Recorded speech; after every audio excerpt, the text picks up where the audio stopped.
I'm telling you, within 5 years, it'll be absolutely standard practice to take your dog to the dog optician. Diverting late-night football conversation for prostitutes. How dare you! Chronic back pain sufferers. Done the old back again. And security guards who haven't quite nodded off yet.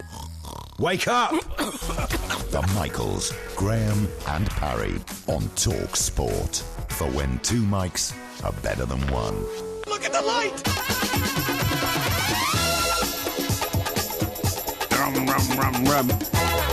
This is Talk Sport. We are the two mics, and it's time to say a very good morning and a very warm welcome to Mr. Mike Porky Parry. Very good morning to you, Mr. Parry. Yes, good morning, and I want to know what the big issue is tonight. The big issue tonight, of course, is that you've got a new pair of glasses. I have got a new pair of glasses. Now, I sometimes have called you the fat, four-faced fool, have I not? You have four-eyed fat-faced fool, I think. Four-eyed fat-faced fool, yes indeed. Well, I'm going to now call you the cheap four-eyed fat-faced fool. Cheap. Because I happen to know you got your new spectacles at Tesco's. Yeah, I did, yeah. Tesco's!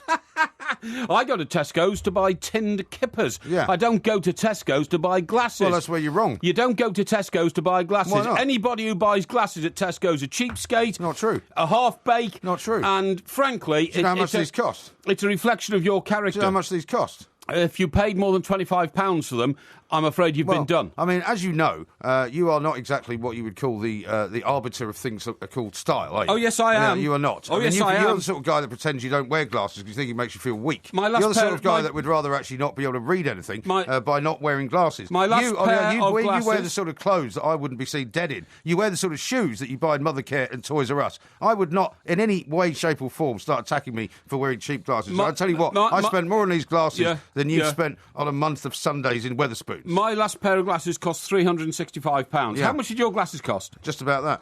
Rubbish. Not rubbish. These are Ray-Bans, matey. These are Ray-Bans, Ray-Bans, they're not Ray-Bans. You know what they look like? Do you see what it says on the side? Do you know what they look like? Have a look what it says on the side. I don't care what it says on the side. Have a look. Tell me what it says on the side. I can't tell you what it says on the side because I'm sitting 4 feet away from you. Because you're not wearing your glasses. And you're in a dark studio. Because you're not wearing your glasses. All right, I'll tell you what. I'll take them off and I'll show them to you. Why don't you read what it says on the side? I don't see your glasses. Read it. I don't see your glasses. Read what it says on the side. It says... You can't read it, because why don't you put your glasses on? It says Ray-Ban, but I have to say, you're not getting them back until I examine them, I have to say, these to me look like an imitation pair. Yeah, you would know, wouldn't you? I think you might have bought these on a street corner or somewhere, but getting them from Tesco's is an indication of your complete lack of cosmopolitan style. So where do you buy your glasses, then? Holland and Atchison. Ooh, Holland and Atchison, because you think that's somehow better, do you? Well, Holland and Atchison... You are such a snob. Man of the people. Man of the people. What a complete and utter numpty you are. The Holland and Atchison are the top people's opticians. No, they're not. Yes, they are. Who told you that? Well, I told you that because I know. Why don't you know how to pronounce it, then? I look at the quality of people... Why don't you know how to pronounce it? I look at the quality of people who go in and out of the door and I say, this one is for me. Yeah. Right? Now, I'm not in any way denigrating customers of Tesco's. Well, they you are obviously good have. people. No, you've just now slagged off everyone that goes to Tesco's in your usual way, in your normal snobbish way. You have made out that somehow anyone who shops at Tesco's is beneath you. No, I go to Tesco's a lot. I like Tesco's. I think it's a fine British institution, and the man who built Tesco's, Sir Terence Leahy, is a personal friend of mine. Oh, is he? When was the last time you spoke to him? I used to talk to him during the years in which he built Tesco into the biggest retail grocer you used to see him in the bladderation suite at Goodison Park, you mean? Well, he wasn't a bladderator. I mean, he was and by the way, Sir Terence Lee has now gone on and taken the chairmanship of another group of grocers' stores, which is expanding so fast that their shelves are emptying, literally, Soviet style, because they've got so many shops to fill now, and they're outselling the pace at which their suppliers can provide the goods and what's the name to put of on the shelves. It's called something like BWA, isn't it? Or you don't know, do you? Of course I know, but it's only in the north of England at the moment. You see, it's spreading south. BWA? Well, it's something like that. It's not NWA. It's not definitely not NWA, no. But they're growing. It's not YNWA. No, it's not, you idiot. Anyway, what the point of what I'm saying is... Got another great lack of any kind of, the point I'm saying serious facts to back up any of your arguments. My point is that you don't usually go to Tesco's for your glasses. You say, I believe in the specialisation of the economy. Yeah, but you go to a place that you can't even pronounce. It's Holland and Atchison. I don't believe... Holland and Atchison. I don't believe that Aston Martin... should do anything except produce Aston Martins, if you see what I mean. They should meet the aspirations of their customers. Yeah. Now, you're sort of, I won't say they're fake Ray-Bans, because that... No, they're not fake. You know, that might be an untruth. Well, it is an untruth. They are not fake Ray-Bans. So when you go into Tesco's, and I've been into many, many, many Tesco stores. Because you're in there stalking women in the aisles, aren't you? Excuse me, do you know where the coffee is? Where does it say... Do you know where the tin kippers are? Where does it say opticians? In the opticians section. Well, I've never seen the opticians section Well, in you've Tesco's. never been in a big Tesco's, Where's have you? this Tesco's you've been to? There's one in Surrey Quays. Surrey Quays. There's Anybody... another one in Hastings. Of the millions of our listeners... There are many Tesco's which are large enough to have... Have you seen a phone shop in Tesco's ever? Of the millions of our listeners... Have you ever seen a phone shop in Tesco's? We're not talking about phones. Did you buy a phone as well? Did you buy a phone as well? Actually, I did buy a phone for my son a while ago there, yeah. Well, we're not talking about that. We're talking about your glasses. Because you've obviously only been in a small Tesco's. Do you know what your glasses look like? Because you're a small suburbanite bourgeoisie idiot. Do you know what your glasses look like? You know when you go to... They look like glasses. When you go to a proper opticians like Holland and Australia... Oh, it's Holland and Australia now, is it? You sit in a chair... Sure it's not Holland and Australia. And they bring all these sort of, like, frames in front of your face. Eye-testing equipment. They do that in Tesco's as well. And they do the same in Tesco's. They give it's called you... an opticians. They give you a pair of glasses frames... Yeah. Like yours, which are oversized, overbig, make your face look like that dog that went to the moon and eating cheese. You know the one I'm talking about? What do you mean, Gromit? Wallace and Gromit, that's right. And that's exactly what your glasses look like. They're not stylish. I'm telling you that, they're not stylish. Mate, if I was getting lessons they fit your fat face because they're broad. If I was getting lessons in style from you, I would be throwing myself off Blackfriars Bridge. Why don't you just hold your horses for a minute and let's talk to Stuart from Dudley, because he's got something to say to you. Hello, Stuart. Oh, good evening. How are you? Yeah, very well indeed. Stuart, why have you called in tonight? Well, I'd just like to speak to Mr. Parry. Yes, I'm here. Hi, Mike. How are you? Very well indeed. What can you tell us? What gem of knowledge, what nugget of knowledge are you going to impart into our show, please, Stu? Well, Mr. Parry, I think you are very much mistaken about Tesco opticians. Oh, really? Why? Well, my wife is an optometrist. And she works for Tesco. She's a professional lady who has trained for many, many years, and she provides absolutely fantastic eye care for people that come and have their eyes tested in Tesco. Blimey, she sounds like a top lady, Stu. What's she doing with you? She's a very lucky lady who is looked after very well by me. I see. Okay. Well, listen, I want to say... So you're not slightly offended, Stuart, by this ridiculous kind of, snobbish rant by this maniac sitting next to me? I'll tell you something else that's going to wind him up, Stuart. I've just got this from Sean, who says, what the hell is wrong with buying glasses with a reputable brand name from Tesco's? Does Porky think they're the wrong prescription? And Lee says, Holland and Australia hasn't existed since 2009 when it was taken over by Boots the chemist. Oh, really? Porky, the lying, fat-faced, bearded clam. Now, Stu, hang on. I'm glad you come on the phone and all this. First of all, I want to congratulate your wife on the clear success that she has achieved within her career. Don't let her anywhere near him. He doesn't like women with jobs or careers. Hang on, within her career, Stu, where did she work before she went to the Tesco's opticians? She's worked for many different places. She worked for Boots Opticians as well. I see. Fine. Okay. So why did she choose Tesco's? Why are you trying to wriggle out of it by being polite? I'm not trying to wriggle out of it. What I'm saying is, Stu, is it fair to say that the what's it called? The optometry division of Tesco's is a growing concern. Is that what we're saying, Stu? It's a fantastic going concern. It's a wonderful way to get your eyes tested. Yes. And I really think that you're... What do they do? What do they do, by the way, in Tesco? Sorry, Stu. When they get your eyes tested, what do they do? They give you all these little frames, and then they say, focus on that tin of beans over there. What does it say? And then do they lesson say what does that box of soap powder say? Daz or Surf? What does it say? Is that what they do? Mr. Parry, you really are showing your ignorance on this subject. He's digging his way further into a hole, Stuart, isn't he? It's a bit harsh. He certainly is. I would advise you that if you go along to one of the many Tesco stores, that you'll have absolutely fantastic service. Yes, good. He can go. They've got a children's counter for him as well, haven't they? That'd be ridiculous, you idiot. For Mr. Parry, well, they've got many special things. I'm sure Mr. Parry would like to see. Yeah, okay. obviously.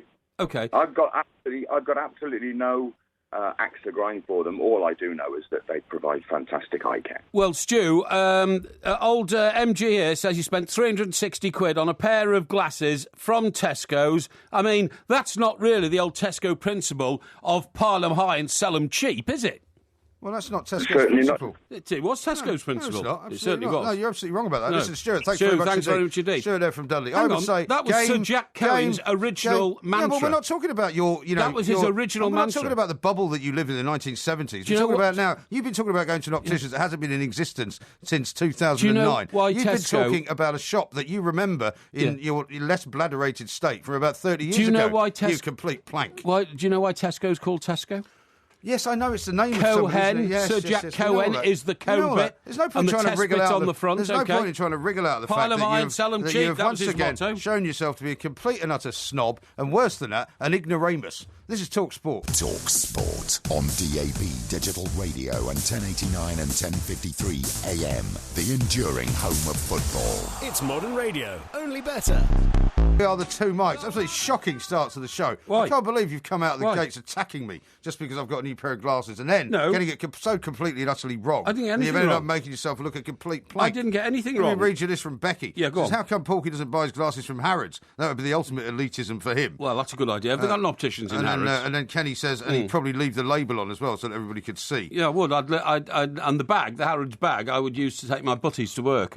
Yeah. Here's one from Dan who says, I can feel another backtrack coming on, a la the Algeria comments. I don't remember those. How incredibly rude Mr. Parry is, says James, attacking callers, then backtracking when asking about Stuart's wife. Yeah. And here's one from Frazzle who says, clearly didn't get that sleep after all. Hashtag Red Bull top up. What are you on about? Listen, Stuart came on. I was very happy to hear from him. He told me about the excellence of his wife's profession and the strides she'd made in her profession. Did I not congratulate them on it and say it was a fantastic thing and they were clearly a very go-ahead professional young couple? What is all this? What else? What did I say to offend anybody? What you've said basically is that anyone who shops at Tesco's for anything other than tin kippers is a complete moron. I've just told you. And you basically said to that guy, whose wife was a very, very well-qualified optometrist, that she was wasting her life working in a place like that. I never said that. I said, where else she worked? She said boots and all that kind of stuff. I mean, for goodness sake, Mike, And Jacob, who works at Tesco's, has sent a nice picture in of the Tesco's opticians in the store in which he works. Oh, yeah, where's that? And he says, greetings from Tesco's night team. Well, I mean, that looks very similar to the place I bought mine. Really? Could be Surrey Quays, Well, then. the problem is you haven't been to... Could be the night team at Surrey Quays, You obviously haven't been to a big enough store. I think what you're after... the superstores where they sell everything, they sell everything from furniture to, household items. So they have a phone shop, they have an optician, they have a pharmacist. You're in for a couple of, a few tins of free beans, aren't you, by talking about Tesco? That's what I think. No, I am not interested in getting freebies from anyone. You're the freebie king of the world. I'm not the freebie king of the world. Speaking of which, where are you going this weekend? Are you getting any freebies this weekend anywhere? I don't take freebies, Mike, because if I take freebies, it compromises my independent stance as a communicator within the media world. I see. Okay? Here's one from Dan. It says, only 5 minutes in and he's already showing himself up as a snob. What? Hashtag man of the people. Listen. Ross says, so tonight we found out Mr. Parry is as big a snob as he has a big round head. What? Disgusting, ignorant human. Well, that's not very nice. I'm sorry, the fans are not going for this one. It's not very nice. Daniel says, oh dear, I can't say what he said. Porky is off already. Tell Porky Tesco employs hundreds of qualified opticians, same as Boots do. Porky is a fat snob. Oh, listen, excuse me. I've just told you that I'm a regular consumer of goods at Tesco's, that the man who invented the modern-day Tesco's, made them so big, Sir Terence Lee, personal friend of mine. Well, you say that, but you can't remember him. the company he now runs. Apparently it's called B&M Discount Stores. I told you it was. No, you didn't. You did. said it was called AVB or something. I didn't. I said B&M. No, you didn't get it right. It's B&M. I did. And anyway, and Steve says... You take any chance to put me down. Steve says this, and this is one of the key reasons for doing it. He says, what's wrong with Tesco's club card points? I mean, how many club card points do you think you get for spending that kind of money on a pair of glasses? Well, how many did you get? Well, I've no idea, but the number you get for 360... Sorry, do you have a club card? Yeah, I do, yeah. You're joking. Why not? You got a Tesco's club card? Of course I've got a club card. What, you save up all your little points and then you can get a free tin of beans? No, I don't do that, but, people in my family do. Oh, do they? Yeah. Really? What do they get? Because when you have to, feed children and dogs and all the rest of it, not just one man in one little room on his own, sitting there, eating his Chinese out of a burned-out, paper cup. then you have to understand to make savings every now and again. I just don't know where the abuse comes from. Listen, I want to talk a bit of football because John Stones... We've got Mario Melchiot coming on in a little while. We have. The John Stones Appreciation Society is growing. Is it? Can I tell you that Barcelona, our latest club, to have sent their scouts to this country to have a look at John Stones? I spoke to Roberto Martinez. Well, he'll sell to Barcelona because he likes Barcelona. Do you know what Roberto said to John when Chelsea were putting the pressure on? What did he say? He said, John, don't worry. He said... this is Roberto. Why was he speaking Chinese? No, he wasn't speaking Chinese. Is that the only voice you do now? No. He said, John, you can go to bigger clubs than Chelsea. Okay? No, it's Japanese. No. Anyway, he said to John Stones, all right, I won't do my impersonation, because you don't get it. He told John Stones, don't worry about Chelsea. There are bigger clubs in the world who are interested in you. And in fact, what happened was, John Stones didn't play for England against Spain when all the Barcelona scouts went to watch him. So they all came to the England-France game, and there were half a dozen there watching him. And he had a pretty good game. Now, what was interesting was, in the programme that preceded this one, Andy and Jace, they had their chairman on from Bury. Yes. Bury, of course... very, very closely associated with Manchester United because Neville was the sort of boss there for a while, and the Neville's brother's mother worked there for 20 years as well. All right. So it's a huge association. I mean, a lot of people regard Bury as a kind of feeder club or whatever for Manchester United, or they can be.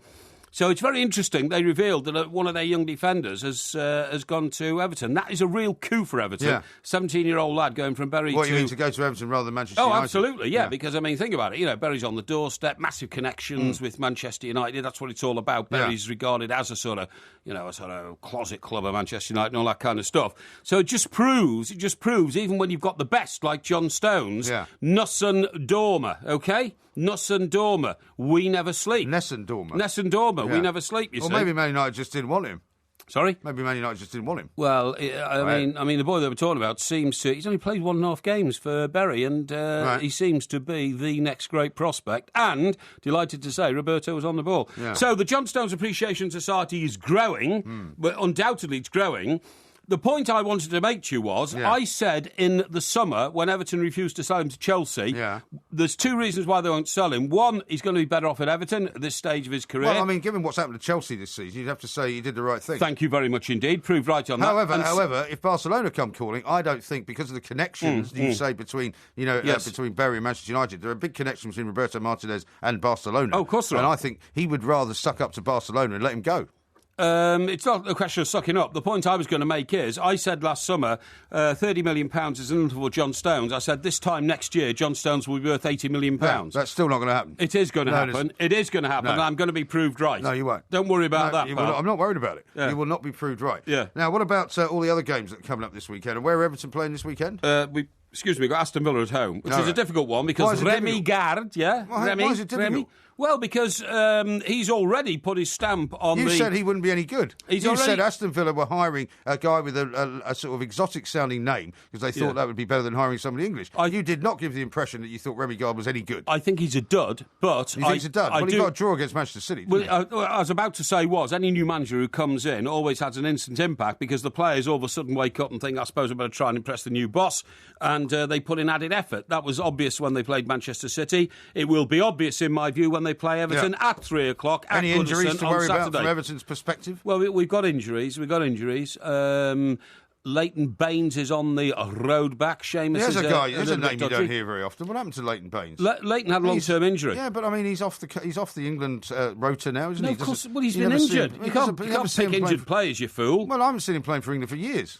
Oh, don't be idiotic. When was the last time he played for England? Last? No, hang on. Earlier this year. Last year. He hasn't played for England in 2015. Because he's been injured, What's wrong with him? What do you mean, what's wrong with him? He's got a terrible ankle injury. Terrible. And he's recovering from it now. And he'll be great again. Don't worry about that. Everybody knows that. I'm not worried about it. Why do you keep saying don't worry about that? You've turned it to Ronnie Irani or something. What? You've turned it to Ronnie Irani. Who has? He used to say that all the time. Don't worry about that. You've just said it twice now. Don't worry about that. No, you're joking, yeah? I love what's Beaky's favourite expression? It's It's something like no doubt about that. No doubt about that. No doubt about that. I like that one. Yeah, that's good. Yeah, very good. Now, coming up, we're going to talk to Mario Melchiot. He's never been on this show before, so I want you to be nice to him. Okay, I don't want you to be rude to him. Is he a Super Mario? Well, you can ask him that. I think when he played, he was a Super Mario. Who did he play for? for? Sure. He played for Chelsea. Of course, he played for Chelsea. But what else did he play for? He played for Wigan. Wigan, that's right. You know, he played for a whole bunch of people. Wigan's We'll good be club. talking to Mario coming up Baines next came from Wigan. to see whether Chelsea can actually start their long road to recovery. Because they're playing Norwich on Saturday. On DAB Digital Radio and 1089 and 1053 AM. Freedom for sport. Can we kick it? Yes, we can. Talk Sport. I don't wanna know if you're playing me. Keep it on the low. 'Cause my heart can't take it anymore. And if you're creeping, please don't let it show. This is Talk Sport. We are the two mics. Of course, not Ask Porky. It's the Porky Quiz coming up a little bit later on the development of Australia. So we'll find out how much he knows about that a little bit later on in the show. The Premier League is back, of course, and right now we're going to talk for the first time on this show to Mario Melchiot, former Chelsea player himself, now working for Fox over in Los Angeles. Mario, very good morning. Welcome to the show. Yeah, good morning, guys. How's it going? Yeah, very well indeed. Thanks for taking the time to talk to us. I have to say that I wasn't expecting at this stage of the season to be saying when Chelsea take on Norwich, they'll be below them in the league and 1 point behind them. And it's an extraordinary time for Chelsea. Supposedly, Roman Abramovich has said, this is going to be the period now between now and the next international break where Chelsea have to come back. Do you think they can? Yeah, of course. I mean, guys, we're still talking about Chelsea. It's you're talking about the champions, and it's really sad how stuff is going, and I'm sure everybody's shocked. I am shocked too because I expected it to turn around really quicker and then sooner. But they're in that corner where they're just getting beat, and there has to be a moment when they just turn the corner because they definitely have the quality and they definitely have the players. Well, we keep hearing that, but and every week almost, we do our predictions here at Talk Sport, and every week you think, well, surely this is going to be the one that turns it around for them, and it just hasn't happened yet. I mean, what do you think the problem is? Yeah, no, I agree. Sometimes I sit at home and I ask myself, look, Mourinho, I don't think Mourinho ever had a moment like this, that stuff like this happened to him. So I'm sure he's also dealing with it. And if it did, it definitely happened before he started winning all his trophies. So I'm sure this is something new. He's also being tested. And there was a point when I look at him, I always try to see if he's kind of like, losing it. But I still feel like he's still in control. I still think that he believes in himself so much that he's still, in the dressing room, he still got his strength and his power. But hey, guys, everybody starts questioning, this is Chelsea. We expect them to win. We expect them to do good things. So that's why we are surprised and that's why we are disappointed. Now, Mario, the point is that although it's not working for Jose at the moment, who took over just as you left the club, you, of course, worked under Claudio Ranieri, who's now having great success at Leicester City. So did you rate him as a great boss in those days? Yeah, I mean, Ranieri, it's just different type of guys, you understand? You don't always want to compare two coaches because they have a different way and a different philosophy of playing. But defensively, they do have certain tactics that they go about. But you know how Mourinho likes to play. He likes to sit deep, you understand, and play on the counter-attack. And Ranieri has similarities in it. We were fortunate with Ranieri's time that we had a great partnership of Jimmy Floyd Hasselbank and Ida Gudjonsen. And we had Gianfranco Sola, you understand, to substitute when we had any problems up front. So, we had that luxury going on, so that's why that made a big difference for that team. But we never managed to get, at that time, get a trophy. And when Mourinho came, he changed things around. So that's why everybody is always watching him, and that's why he has so much credibility. But now, there are some people that are starting to question it because they want to see now Chelsea go and get the next trophy. The next trophy is everybody wanted Mourinho to go after the Champions League, and that was really important. But now it's starting to be a little bit doubtful because people say, hey, if you don't do well in the league, how can we keep performing in the Champions League? Yeah, well, obviously the Champions League is the Holy Grail, and I think if you look at Jose's record, he knows how to win Champions Leagues. Is that going to be his best option to try and rescue this season if he's allowed to get to the end of the season? Yeah, definitely. I think that should be his focus point. And I know that's definitely, and he needs to get as much points he can get, because also he needs to try to get in the Champions League for next season, because that's what we're talking about now, guys. If you be honest to yourself, we're not really can focus on the title anymore and saying, like, hey, Chelsea's going to go after the title and trying to be champions. Absolutely. Now their focus point is now, can they get the Champions League for next season, because that's important. That's why this is an important game. This is a game that look, a draw is not good enough. You have to win this game. Absolutely. Because you have to look at next season to get in the Champions League. This season, try to go as far in the Champions League as you can go. If you really want to save it, you need to go as far as you can go. And, I mean, it sounds sad, but winning is going to be a big shout, but you definitely have to be up there and try to get in the last four at least. Well, that's the thing. I mean, the trouble is I can't see them winning anything at the moment. I mean, Champions League, Premier League games, they've lost 3 league matches in a row for the first time since October 1999. They've only won, 2 home games. And, they've still got the same players that you would think would be able to do it, because what people are saying now, Mario, is that teams like Norwich are coming to Stamford Bridge and they're not frightened of Chelsea anymore. They're not standing back. They're not treating them with respect, and they're going, we can go there and win. Yeah, that's and it's fair. I mean, and I totally agree with you, because every team has that. We have every team has a period of when they do so well, they're winning stuff, and then they have a little dip. Okay, this is maybe a bigger dip than we expected, but Man United had it. You understand? They're on their way back. People are talking about it. It might not be the greatest football that we like to watch, what people are talking about, but they definitely in the up. Arsenal had their moments. Now we're talking about Arsenal. Nobody comments about Arsenal anymore, because they are the team that supposedly should be fighting for the title, and they should win it. That's the team that people are focusing on. Okay, Man City, of course we expect them to do well. But when you look at Chelsea, they have that moment now that stuff is not happening for them. And I totally agree with you that something is not right. Either there is something really bad in that team, you understand? And I mean, we all are looking from the outside, and we can't really go in, you understand? I'm planning to go back next month and maybe know more about it.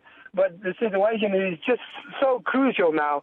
They need it now, because nobody wants to come into the Christmas period, the Boxing Day, when you have that period when you have so many games to get so many points. And that's why I think Abramovich made that pressure and said, look, that's where we need the points. So that puts a little bit more pressure on it, because people might see it different, but it puts more pressure on it. Yeah, it does. And one final question, Mario. The other team that have misfired this season, I suppose, and are underperforming is Holland. What on earth has happened there? Indeed.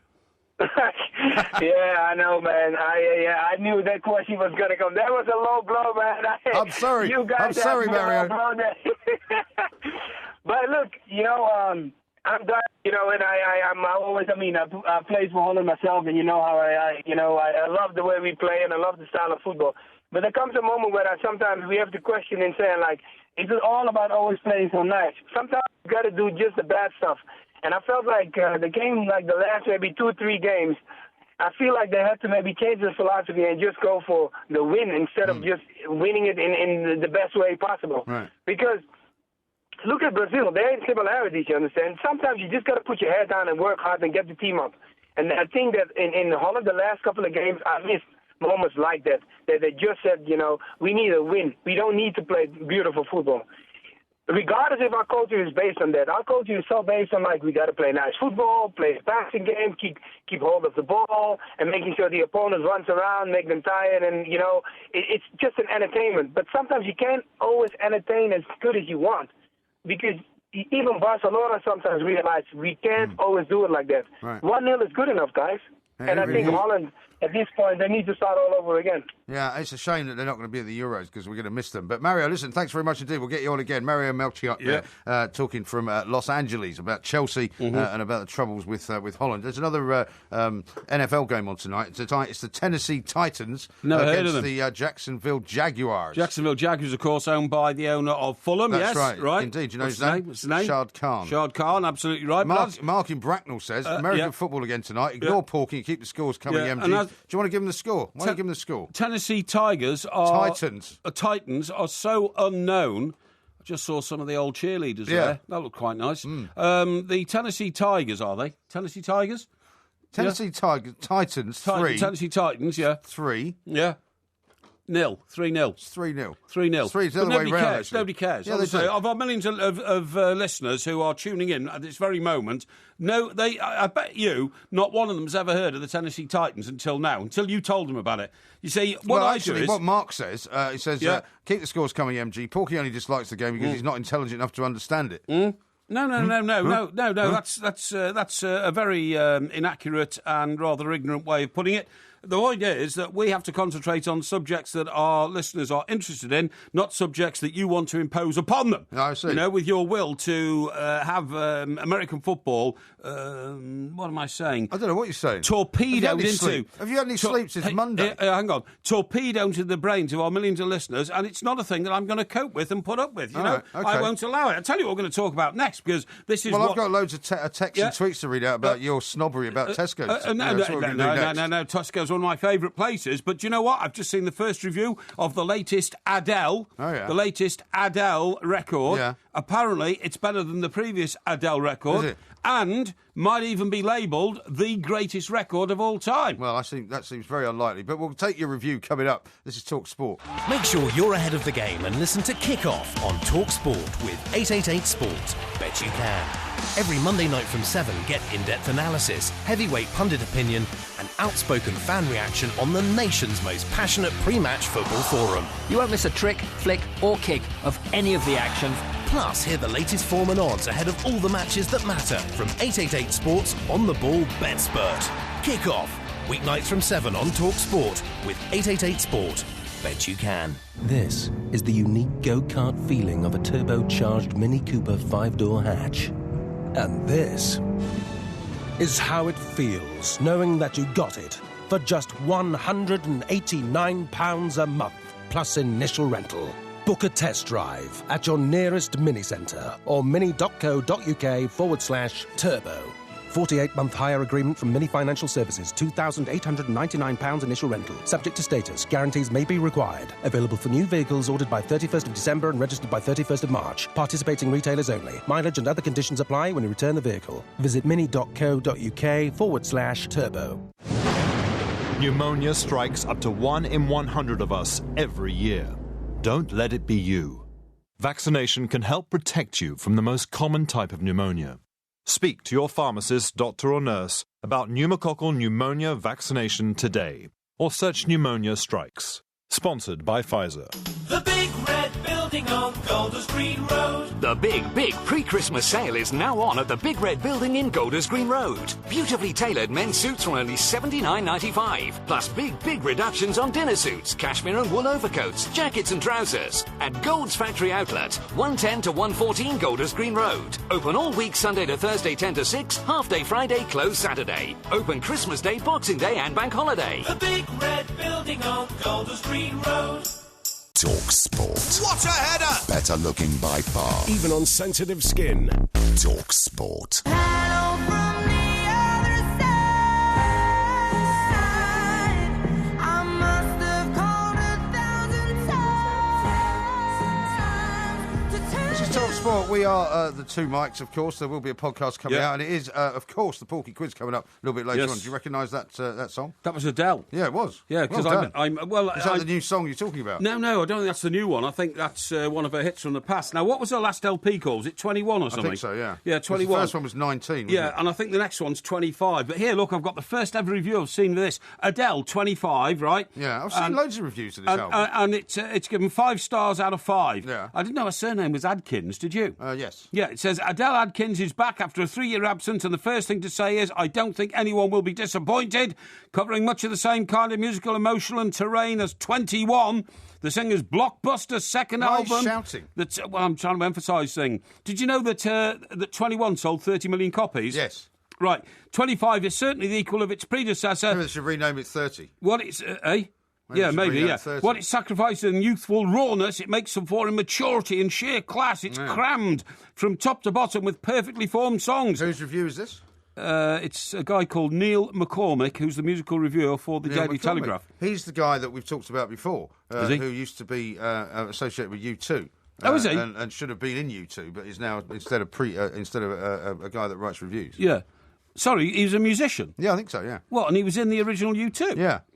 What, you mean he could have been, like, worth 200 million quid? Yeah, I was telling you about this. There's a movie called Killing Bono, right? And it's Killing all about, Bono, about how U2 started and how this guy fell out with Bono at the beginning. Okay. And then watched as U2 got bigger and bigger and bigger and bigger. Yeah. And his career basically floundered. He decided to go out on his own. Yeah. And was very, very unsuccessful. So this guy is the peak best of U2, is he? He is, actually, yeah. Yeah, Really? he really is. What, he's seen them emerge as the most famous and successful group in the world, and he's now scrabbling around doing reviews in the Daily Telegraph. Well, I mean, he's not really scrabbling around, but I mean, yeah. Yeah, well, I mean, no, he's sorry, Neil, I'm not being rude there. He's certainly not the richest rock star in the world. Wow, that's which amazing. Which is what his mate Bono is. And they're still mates, apparently.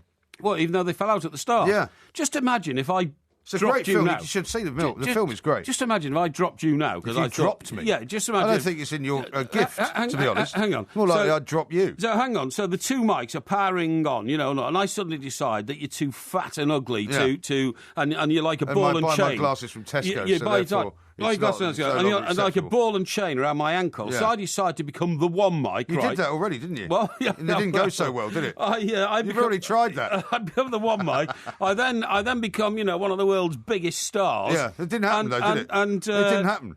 Well, when you went off on your own last time, you had to come back. No, not at all. I think you did. No, not at all. You did. No, I was pursuing personal. Well, you went off to found that agendas. To found that great TV station, didn't you? Yes. That nobody was. Tell us what happened to that again.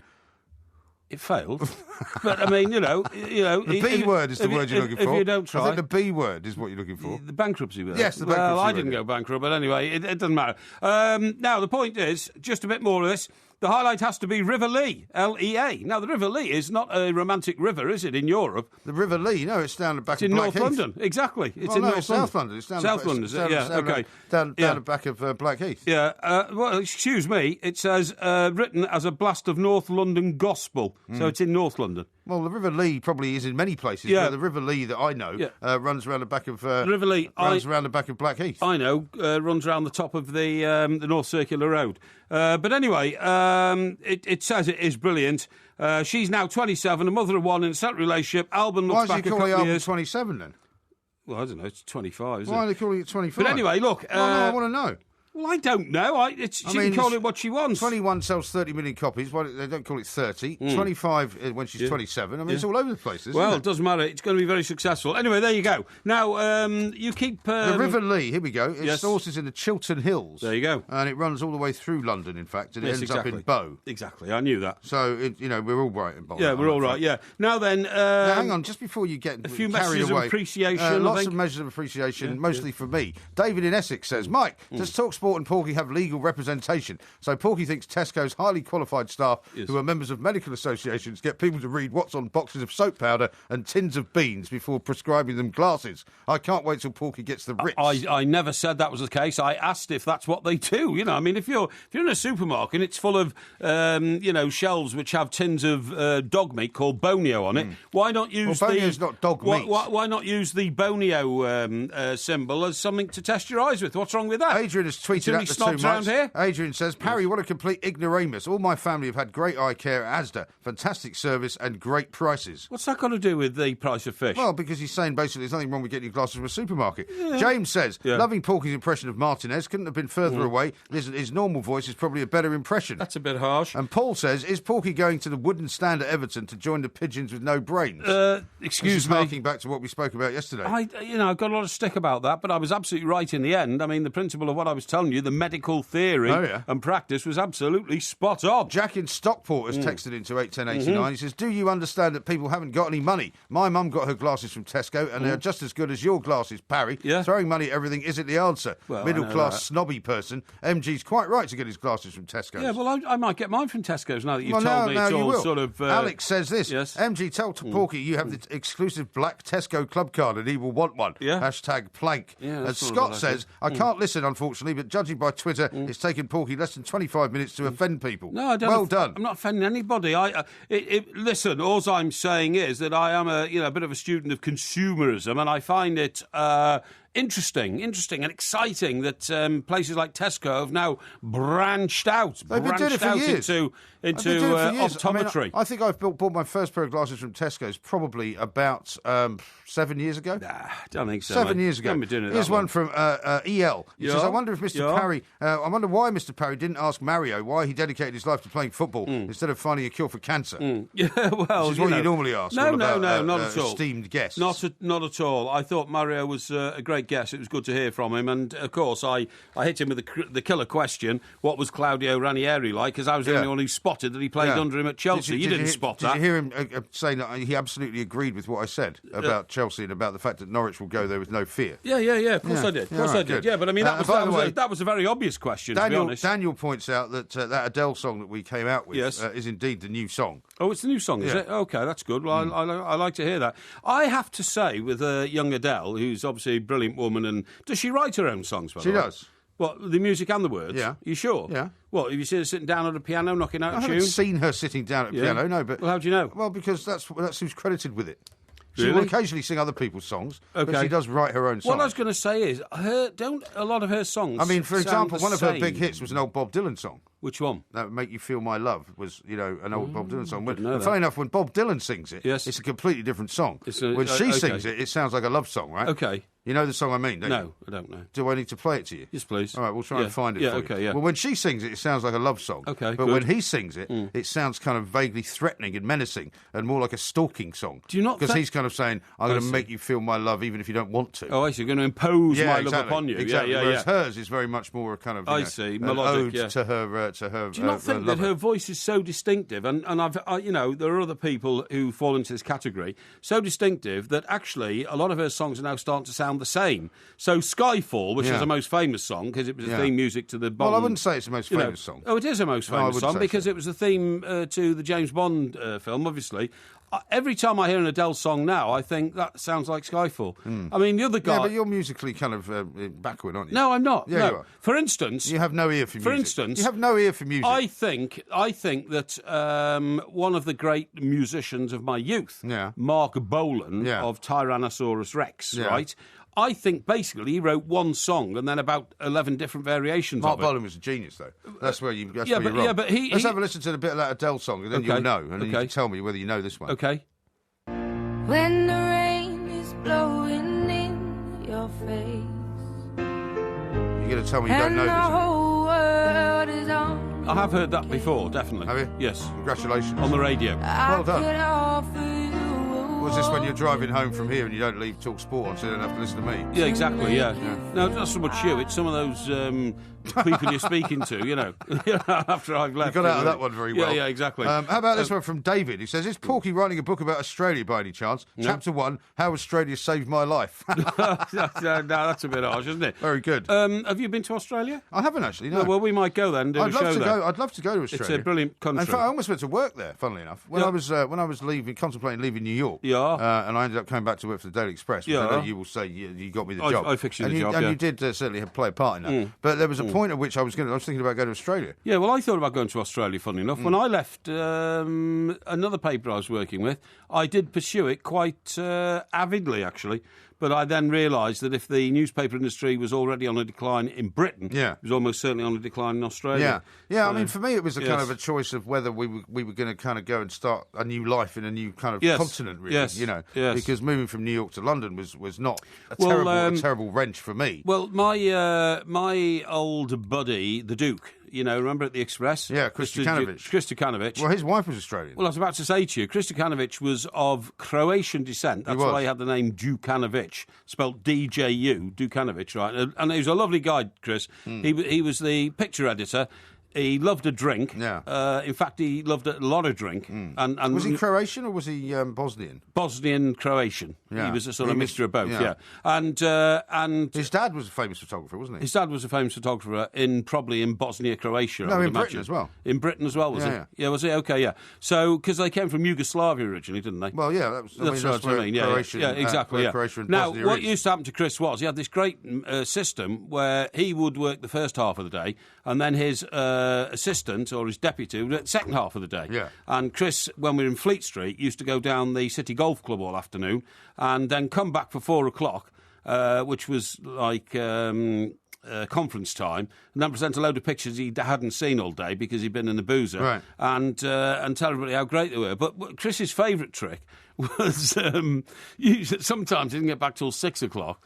And then his favourite trick not to leave his jacket on the back of the chair. Oh, well, everybody did that, thinking, he's just nipped to the loo or something like that, or he's down at he's in the dark room or something like that. Because you had dark rooms in those days, of course, and that was always the get out. He's in the dark room. And, of course, the dark room was so dark, you couldn't see he was in there anyway. So that was the... Well, that was one thing, yeah. That was the Although, when they went to the new technology, as it was, and they then had pictures on screen... That's right. The most ridiculous thing about that was that they had this very expensive photographic paper, which was not supposed to be used except for special occasions. But some of the night editors would insist on having the pictures all printed out. That's right. So they had to spend an absolute fortune. That's right, yeah. This so-called new technology was supposed to save them a load of money, but instead of which they spent literally millions of pounds a year printing it all out. But the favourite image I've got of Chris, he was a great guy, and the reason we're talking about it is because he actually emigrated to Australia with his Australian wife after Fleet Street sort of closed down.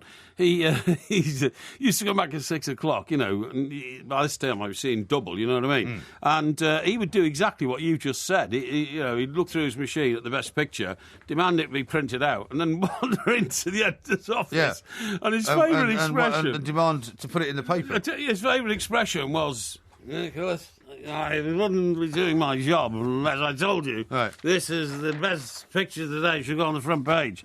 And then, Nicky was never a confrontationalist. Would let him leave the room and then say to everybody else, Chris, you wouldn't be doing your job. You would be doing your job. You didn't spend all day in the boozer. And then we're pie-eyed when you came in here showing me a picture I was looking at 10 o'clock this morning. But that's the way Fleet Street used to run. Indeed. And it ran very well. Nathan says this, Mike Parry is great. Everyone loves great debates and he makes people join in. Yes, I do. Hashtag legend. I do. Thank you very much indeed. I don't know how this one slipped through the net. Thank you very much indeed. I can't imagine why he the thinks point is, how good would you feel, and this, I'm not denigrating Tesco's at all, they're a fine... Why are you still going on about Tesco's? They are a great British company. They're a great British company. Why are you still going on about it? How good would you feel walking down Kensington High Street with your new pair of glasses in a plastic carrier bag which said Tesco's on it? Well, that is incongruous. Well, I wouldn't have a plastic carrier bag. That is incongruous. Why I'd be wearing them, wouldn't I? No.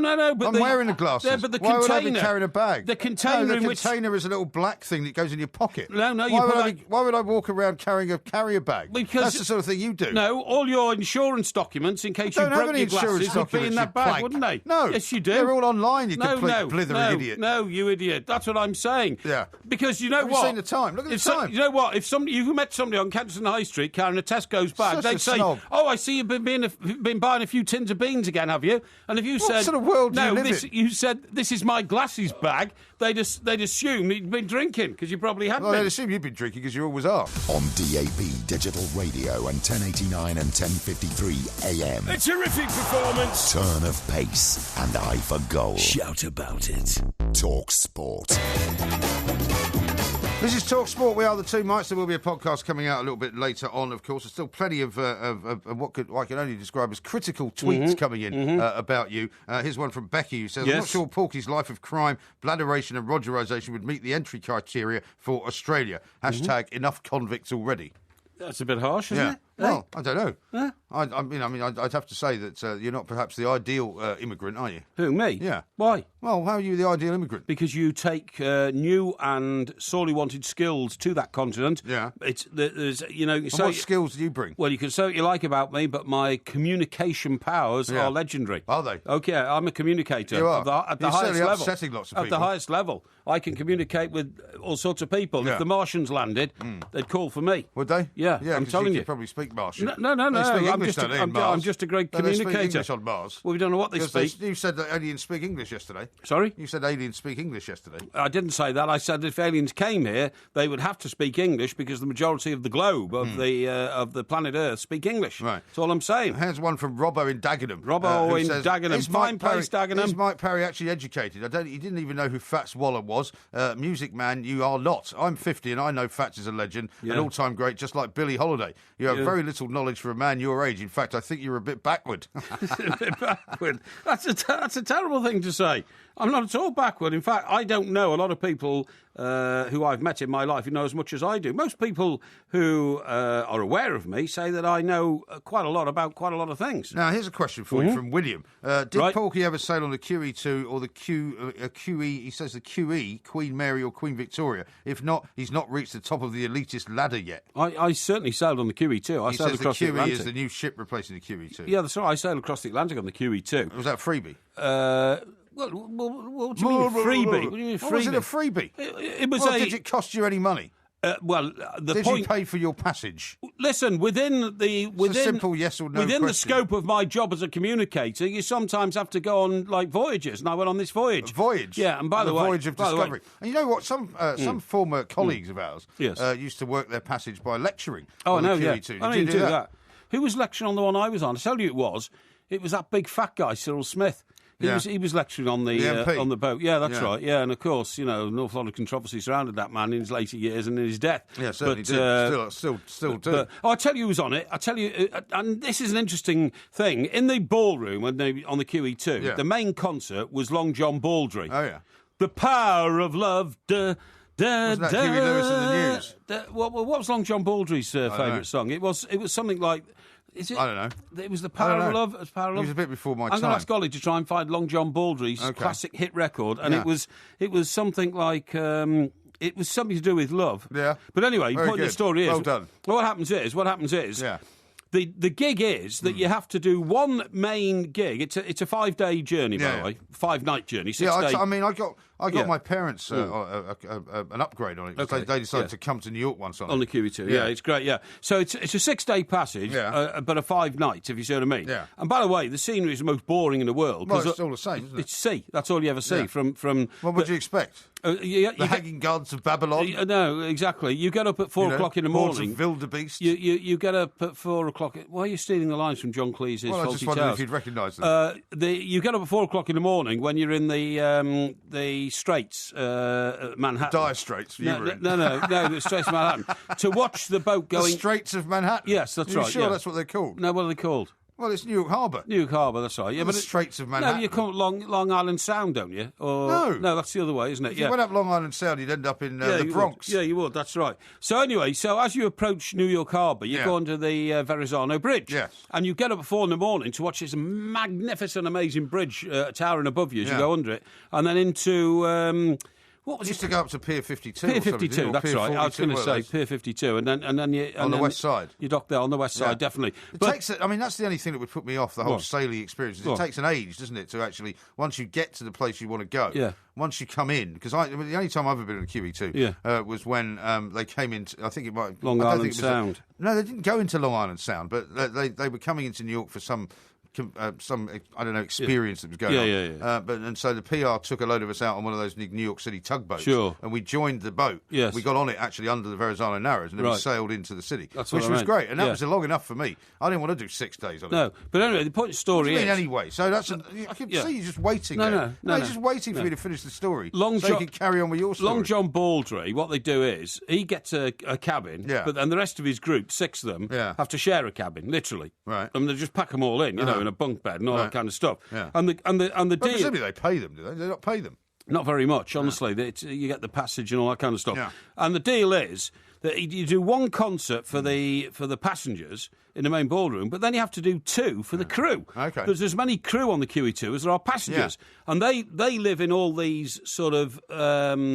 below stairs. Yeah, exactly. They live in these like mess halls, which are right at the bottom of the ship. Right. And they do special concerts for them, you know, and all this kind of stuff. They've got a sort of a club down there. Yeah, they've got a club, that's right, and all that kind of stuff, you know. And if you're, a really privileged passenger, you get invited down to see the old John Baldry concert downstairs and all that kind of stuff, you know. I think Ollie's got the song, actually. He's got the song, great. I don't know whether it's got the word love in it. Yeah, I'm sure it has. Yeah, let's listen to it now. Here it comes.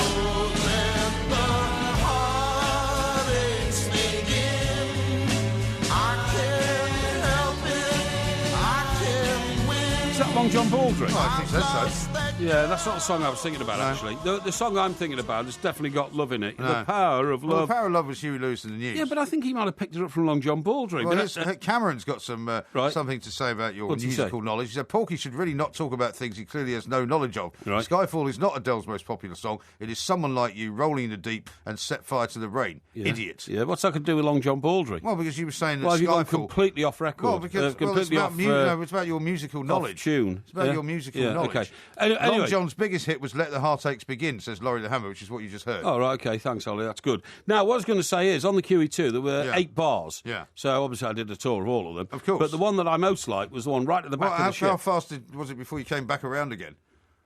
Like day two. Same day, yeah, absolutely. So, but the one at the back on the main deck was the one I like best, because you see the weather's no good on the QE2 crossing the Atlantic, because the Atlantic weather's hopeless. Yeah, it's never. Well, my like parents came across, and it was like 40-foot swells. Yeah, that's right. It was a nightmare. Yeah, all that kind of stuff. People were getting injured. But anyway, so you go to the back deck where there's a swimming pool, and there's nobody sitting around it. Is there water in the swimming pool when it's in a storm? Yeah, there is. They don't take the water out. No, there is. Well, no, there weren't storms when I was on it. It was quite calm, but it was just very dull and quite cold. So nobody lying around the swimming pool. So, but of course, the QE2 goes to other places where it's very hot and people will use the swimming pool. Did it make you think of the Titanic when you were going on that voyage? No, not at all. Really? Never occurred to me. Did you see the icebergs? I'm not a fake list. Of course you didn't see any icebergs, you Why idiot. not? Because we were sailing in mid-Atlantic, not North Atlantic. Anyway. Well, the Titanic went that way, didn't it? No, the Titanic set sail from the same place as the QE2. Southampton. Southampton. No, the Titanic set sail from Liverpool. I thought the Titanic set sail from Southampton. Titanic set sail from Liverpool. No, it went from Southampton. I'm certain. Went from Southampton? Yeah. I'm from Southampton. Are you sure? Pretty certain, yeah. Okay, it could have been, yeah. Right, anyway, the point of the story So why is... wouldn't you see any icebergs? Because it was a different time of year. Oh, so that's the second reason. The Titanic went on December the 12th, didn't it? Right? Yeah. Okay. Right. Well, you didn't tell me when you went. I went in August, right? August. Okay. So, anyway, what I'm saying is... So there was a bar attached to this deck where there was nobody, and the swimming pool where nobody was lying around the swimming pool, which was manned by a bloke from Liverpool, who was on his last journey, and was a chronic alcoholic. Yeah. So I used to go and sit with him for a couple of hours. a lot in common, didn't you? Well, yeah, I suppose so. So I used to sit with him for a couple of hours during the day. And he would literally just pour me free drinks and smoke, 40 cigarettes. It's a drink not free anyway when you go somewhere like that. No. They're all paid bars and everything. Yeah. But he just I assumed you pay a sort of a fixed amount and you just drink as much as you like. No, definitely not. So, and he, he just liked the company because he said, well, nobody ever comes. He said on the transatlantic voyages, nobody ever comes here. He says, he said that's why I took to drink, because it was just to pass the time and all that kind of stuff. But admitted he was a chronic alcoholic. It was his last journey, and he didn't have a home to go back to. It's rather a sad story, really. Oh, yeah, that's charming. Yeah, in fact, that's lovely. He was even thinking of throwing himself off the ship at one stage because he couldn't see a future for himself. But I talked him out of it. Talk him out of it. Yeah, I talked him out of it. So he didn't throw you overboard. Here's one from Dazza. It says, Tennessee Tigers, Porky's expensive glasses are working well. Hashtag Magoo. Well, the thing is, he won't actually wear glasses. That's the point. I do wear glasses. Magoo has reminded me of something which I'm going to bring up in a moment. Magoo? Mr. Magoo. He was a Burke, wasn't he? Yeah, he was, yeah. But I'm reminded of something concerning him, which I will tell you about coming up next on Talk Sport. Okay. If you drive a company car, there are some things you need. Exceptional fuel consumption, low CO2 emissions, so you pay less benefit-in-kind tax, business navigation included as standard. And then, there are some things you want. Striking aesthetics, sportline styling, star-spoke alloy wheels, sport leather seats. What you want can sometimes be what you need. The new BMW 320d ED Sport. Request a test drive at your local BMW centre. BetForTheBest.com is the ultimate daily fantasy football betting site. It's not about the final score, it's just about the fantasy points. Choose from 5 unique ways to play, whether daily fantasy team tournaments, fantasy derbies, fantasy week games, MVP contests, or one-on-one challenges. And if you rack up the points, you walk off with the cash. Pick your daily fantasy contest and get in the game for the chance to win big cash prizes. Guaranteed prize pots of $3,500 now in play. Register today at BetForTheBest.com. Players must be 18 or over. Terms and conditions apply. Bet for the Best supports responsible gambling. Landlords. Direct Line guaranteed to beat any quote for the same cover. Can your landlord insurance do that? Search Direct Line Landlord. New customers only. Qualifying criteria apply. Underwritten by UK Insurance Limited.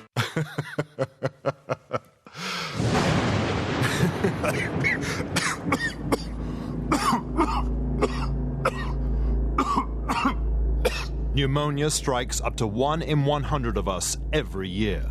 Don't let it be you. Vaccination can help protect you from the most common type of pneumonia. Speak to your pharmacist, doctor or nurse about pneumococcal pneumonia vaccination today, or search Pneumonia Strikes. Sponsored by Pfizer. Don't phone your mother. Phone Talk Sport. Football on DAB Digital Radio and 1089 and 1053 AM. Athletico Radio. Talk Sport. You are a man of stature. In your hat, you're 5'3". be a man of vision. If only you could see what's new. New York, New Jersey. Mr. Magoo. Hey, that's your nom de plume, all right. Why, but your dog, McBarker, looks a lot like you. Oh, I do? Thank you. He'd be a good Mac watchdog, but he's nearsighted too. From your peculiar point of view, this crazy world's a blur to you. Talk Sport, we are the two mics. There will be a podcast coming out a little bit later on. A Porky Quiz coming up later as well. In fact, I've got a tweet here from someone called Ian who says, please have Sandra Lee on for the Aussie quiz. I can hear her laughing at it already. What? Hashtag 0 out of 10. Nobody laughs when I do a quiz, pal. Now, a couple of... what can only be described as vaguely complimentary tweets have made it through. Excellent. One from Corpy says, you carry on, Porky lad. Yes. I think people forget that you are probably the most entertaining man on radio. Thank you very much indeed. And I like here's one that. from Bantam Bouncer. Why is everyone slagging Porky's musical prowess? He had a top hit with Paint It Black. That was a quality tune. Thank you very much indeed. Now, Mr. Magoo... I see a red door and I want it painted. Did you actually black. get the words right when you sang that? Did you have the words printed out? No. Because you never get the words right. No, I sung them in a studio with Mick Jogger.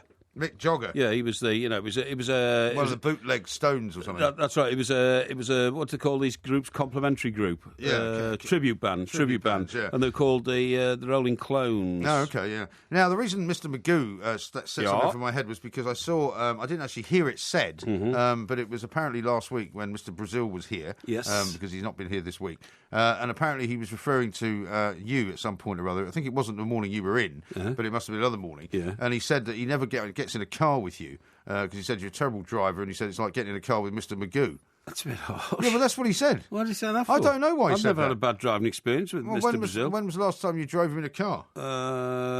Well, sometimes we do a podcast on Thursday mornings, and that's over Tower Bridgeway. And sometimes Al arrives in his car and we drive it back to Canary Wharf and then have a sherbet or two. His car, do you? No, I don't. No, I think what he's referring to. I remember one time we were kind of quotes on tour. We were doing all these fans forums all over the place, and we had to go. I think it was up to Leeds or something like that, and then we went back to Al's place over Ipswich way, right? And I remember coming down whichever road it was, like the A31 or something like that, heading out towards Suffolk, and Al suddenly, I'm really tired, so we pulled up somewhere, swapped drivers, and I got in the car and started driving.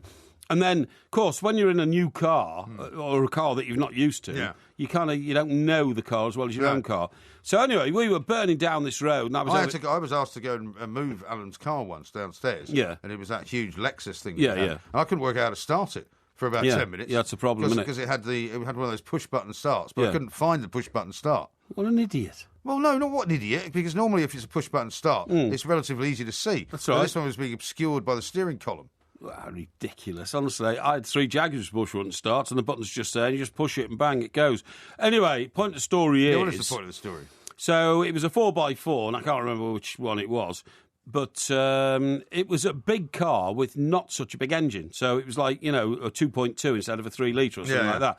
And I was burning down the A31, overtaking everything in sight, to get to our eventual destination. Hopefully not overdoing the speed limit. No, never exceeding the speed limit. And sort of suddenly came up behind a scaffolding lorry. Yeah. And I thought, I can't have this. So I moved out to overtake, didn't realise we were on a hill. Yeah. And put my foot down, and nothing happened, literally. So we're parallel to this scaffolding lorry. Going up the hill. Going up the hill. But over the hill, over the rise... There's a fair amount of avoid du poids, as you might say, being carried. What? The weight. The weight of the passengers. You, Mr. Brazil. You, both of you. Being rude to Mr. Brazil. Of you. And, both of you. And this big vehicle came over the top, and that was it. I mean, we're looking death imminently in the face. It's going to be a head-on crash. I'm not joking.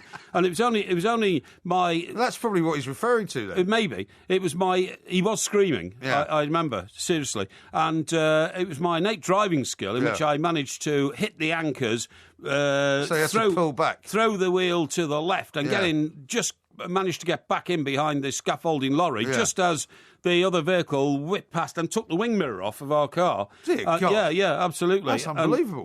And Al was... He escaped death. I was trembling, honestly. Was that his car? It was his car, yeah. So what did he say about you replacing the wing mirror? Oh, well, that all got sorted out, there wasn't a problem there. And that's probably what he's referring to. How reckless is that? Well, the problem was it was his fault for not telling me it wasn't as powerful a car. The reason it wasn't as powerful was it was his wife's car. Yeah. But it was still a 4x4. So she must have been pleased. She returned to her without a wing mirror. Yeah, we turned up back at home with a smashed up car. Yeah, sorry. And the point is that because his wife's car wasn't quite as powerful, although it was still a 4x4. Yeah. But we'd taken the car that day because his other car had gone in for a service or something. You see. Yeah. Well, so left her without a car. As well. A pair of absolute gentlemen. She used her daughter's car. Oh, right. They got a lot of cars. Okay. Yeah, don't worry about Dave in Belfast says, I'm not worried about it. That's the third time you've said it. Yeah. I'd contemplate chucking myself off the QE2 if stuck beside a free drink scrounging Porky in the middle of the Atlantic too, says Dave. That's a bit How about this one from Rich? Rich in Gospel. That's terrible. Rich in Gospel says, this is a good one. I worked on the cruise liner Canberra in the 80s and Tom O'Connor did a cruise show for us and halfway through there was a bomb scare, thank God. That's a bit harsh. And here's one from Steve in Manchester. Morning, chaps. Found this headline in the Daily Mirror yesterday. Pigeons as good as humans at spotting signs of cancer. Oh, yeah, that's right. 8 birds taught how to read scans. No, that's true. That is absolutely show. true. I saw that as well. There's a lot of activity around pigeons at the moment. There certainly is. Yeah. Keith, the FedEx driver, says, Porky, you numpty, the QE2 is a ship, not a boat. Yeah, so? You refer to it as a boat. Well, that's a technicality, isn't it? If you know about these things, you have to be correct. I'll tell you what, there was a story today, I don't know if you saw this one, which I thought of you immediately. Boris Johnson went down this morning to unveil the new part of the cycling superhighway. Oh, no. And it runs Where? It runs from Kennington. I imagine this must be part of where you come. From Kennington up to Pimlico. Yeah. Is that the way you normally come in? Kennington, yes, it is actually. So, yeah. you know, that's when right. you come in, It is. so apparently they've now got, you know where the MI5 building is? On Yes, yes, I Vauxhall do. Bridge? Yes. Well, they've now got this kind of dual carriageway coming. That's MI6, by the way. Is it MI6? Yeah. Well, the one they blow up in Scarborough. That's right. Yeah, MI6. Yeah. Well, they tell you it's MI6. Actually, it's MI5. No, it's not. MI5 is down. No, they tell you that. It's down near the next roundabout. No, they tell you that. Yeah, okay. They tell you that, but it's not actually, you know, what it really is. They Yeah. don't really want you to know where MI6 is. No, okay. You know, they don't want to advertise it. Right, okay. Anyway, that's not the point. The point is that they've now got a sort of dual carriageway for cyclists coming across the bridge, right? But guess what happened? Boris Johnson went down there to unveil it, thinking that he was going to become the sort of, hero. the great hero of all the cyclists. And they all started hurling abuse at him. Yeah. You know why? Because they're not using it. Really? Because they've said it's on the wrong side of the road, and it's too difficult for them to get to when they're crossing the sort of doesn't surprise me at all. The Vauxhall, gyro does not surprise me at all. Gyratory system or whatever you want to call it. So not only has he spent tens of millions of pounds on this thing, to which he said this is guaranteed to take 100 cars off the road. 100 cars. Now, I worked out out of the 5 million that use London every day. That would be at a cost minimum of 100,000 per car. Per car. Possibly more, right? But the most ridiculous thing is that half the... And they were filming him, right? And all these cyclists were going past, giving him a bird, hurling abuse at him. And he's going, well, I think it's a great success. And nobody's using it. The thing's empty. No, well, it's not only... It's extraordinary. Right, when I leave here on a Wednesday morning after I've done the papers with Alan Brazil and Ray Parler... So I'm driving back at 9 o'clock. Now, I'm not joking. By 9 o'clock, the cyclists who use it, and there's not many of them, have gone. But that's on one side of the road coming into London. But on the side of the road that I'm on, going out of London, there's not a single cyclist on a cycle track the width of a pavement. Right. And there won't be then until 4:30 in the afternoon. That'll only be until 6:30. Right. And then it remains completely unused again for another 22 hours. And one of the pieces of logic... It is pathetic and ridiculous. Well, I think it was... I mean, for whatever argument you might want to make about cyclists and all the rest of it, if the final ignominy is that the cyclists themselves are not going to use it, then what is the point? Well, there's no point to it. And the next mayor that comes in will say, well, I think this was a bit of a mistake, really. We'll just rip it all up. And then we'll have another 2 years of chronic traffic jams while they're ripping up a cycle lane that was never wanted in the first place. Yeah. Politicians are just hopeless organisers.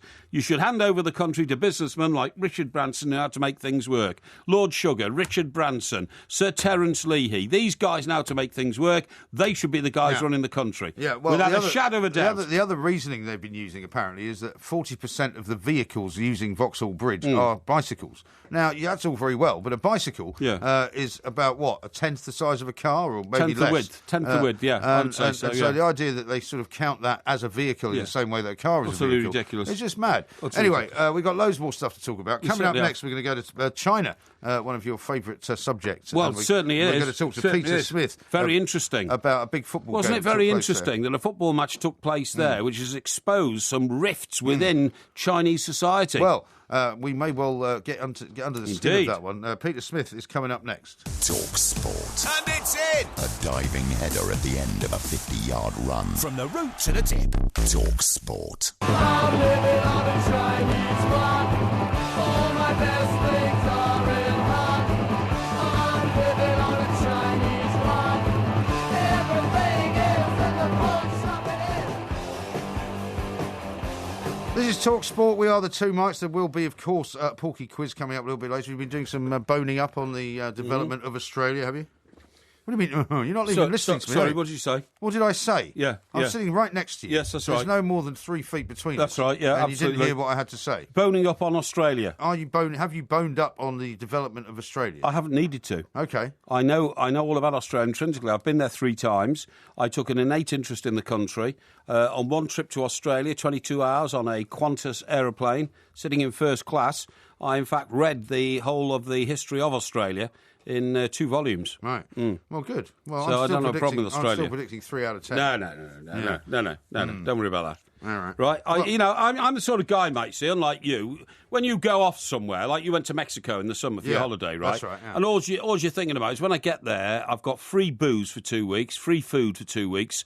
I won't be doing anything except lying in a state of fatness next to a swimming pool, what right? I do when I go on holiday is I play with my kids. You know, we go swimming, we go walking. I took my son for the first time on a jet ski. Yeah. I do all sorts of things. But I also switch off. Yes. And I take 2 weeks off, which you haven't done for as long as I can remember. Well, which basically has driven you insane. That's why you are the way you are. What I like to do is absorb the culture of the place I'm in. So I learn everything about the place I'm going to. Okay. Rot. Okay. No, the only thing you absorb is large quantities of Pinot Grigio. That's a complete and utter nonsensical if statement. you went to China tomorrow, you would not go to the Forbidden City. You would not go and hang around in any of the kind of ancient places. You wouldn't go and take a walk on the Great Wall of China. You would just try and find the nearest bar to loll about in for 24 hours. Well, there's plenty of them apparently in Hong Kong, so I wouldn't worry about that. We've got Peter Smith on the line. Yeah, we have. We're going to talk to Peter now because he's in Beijing. Peter, a very good morning to you.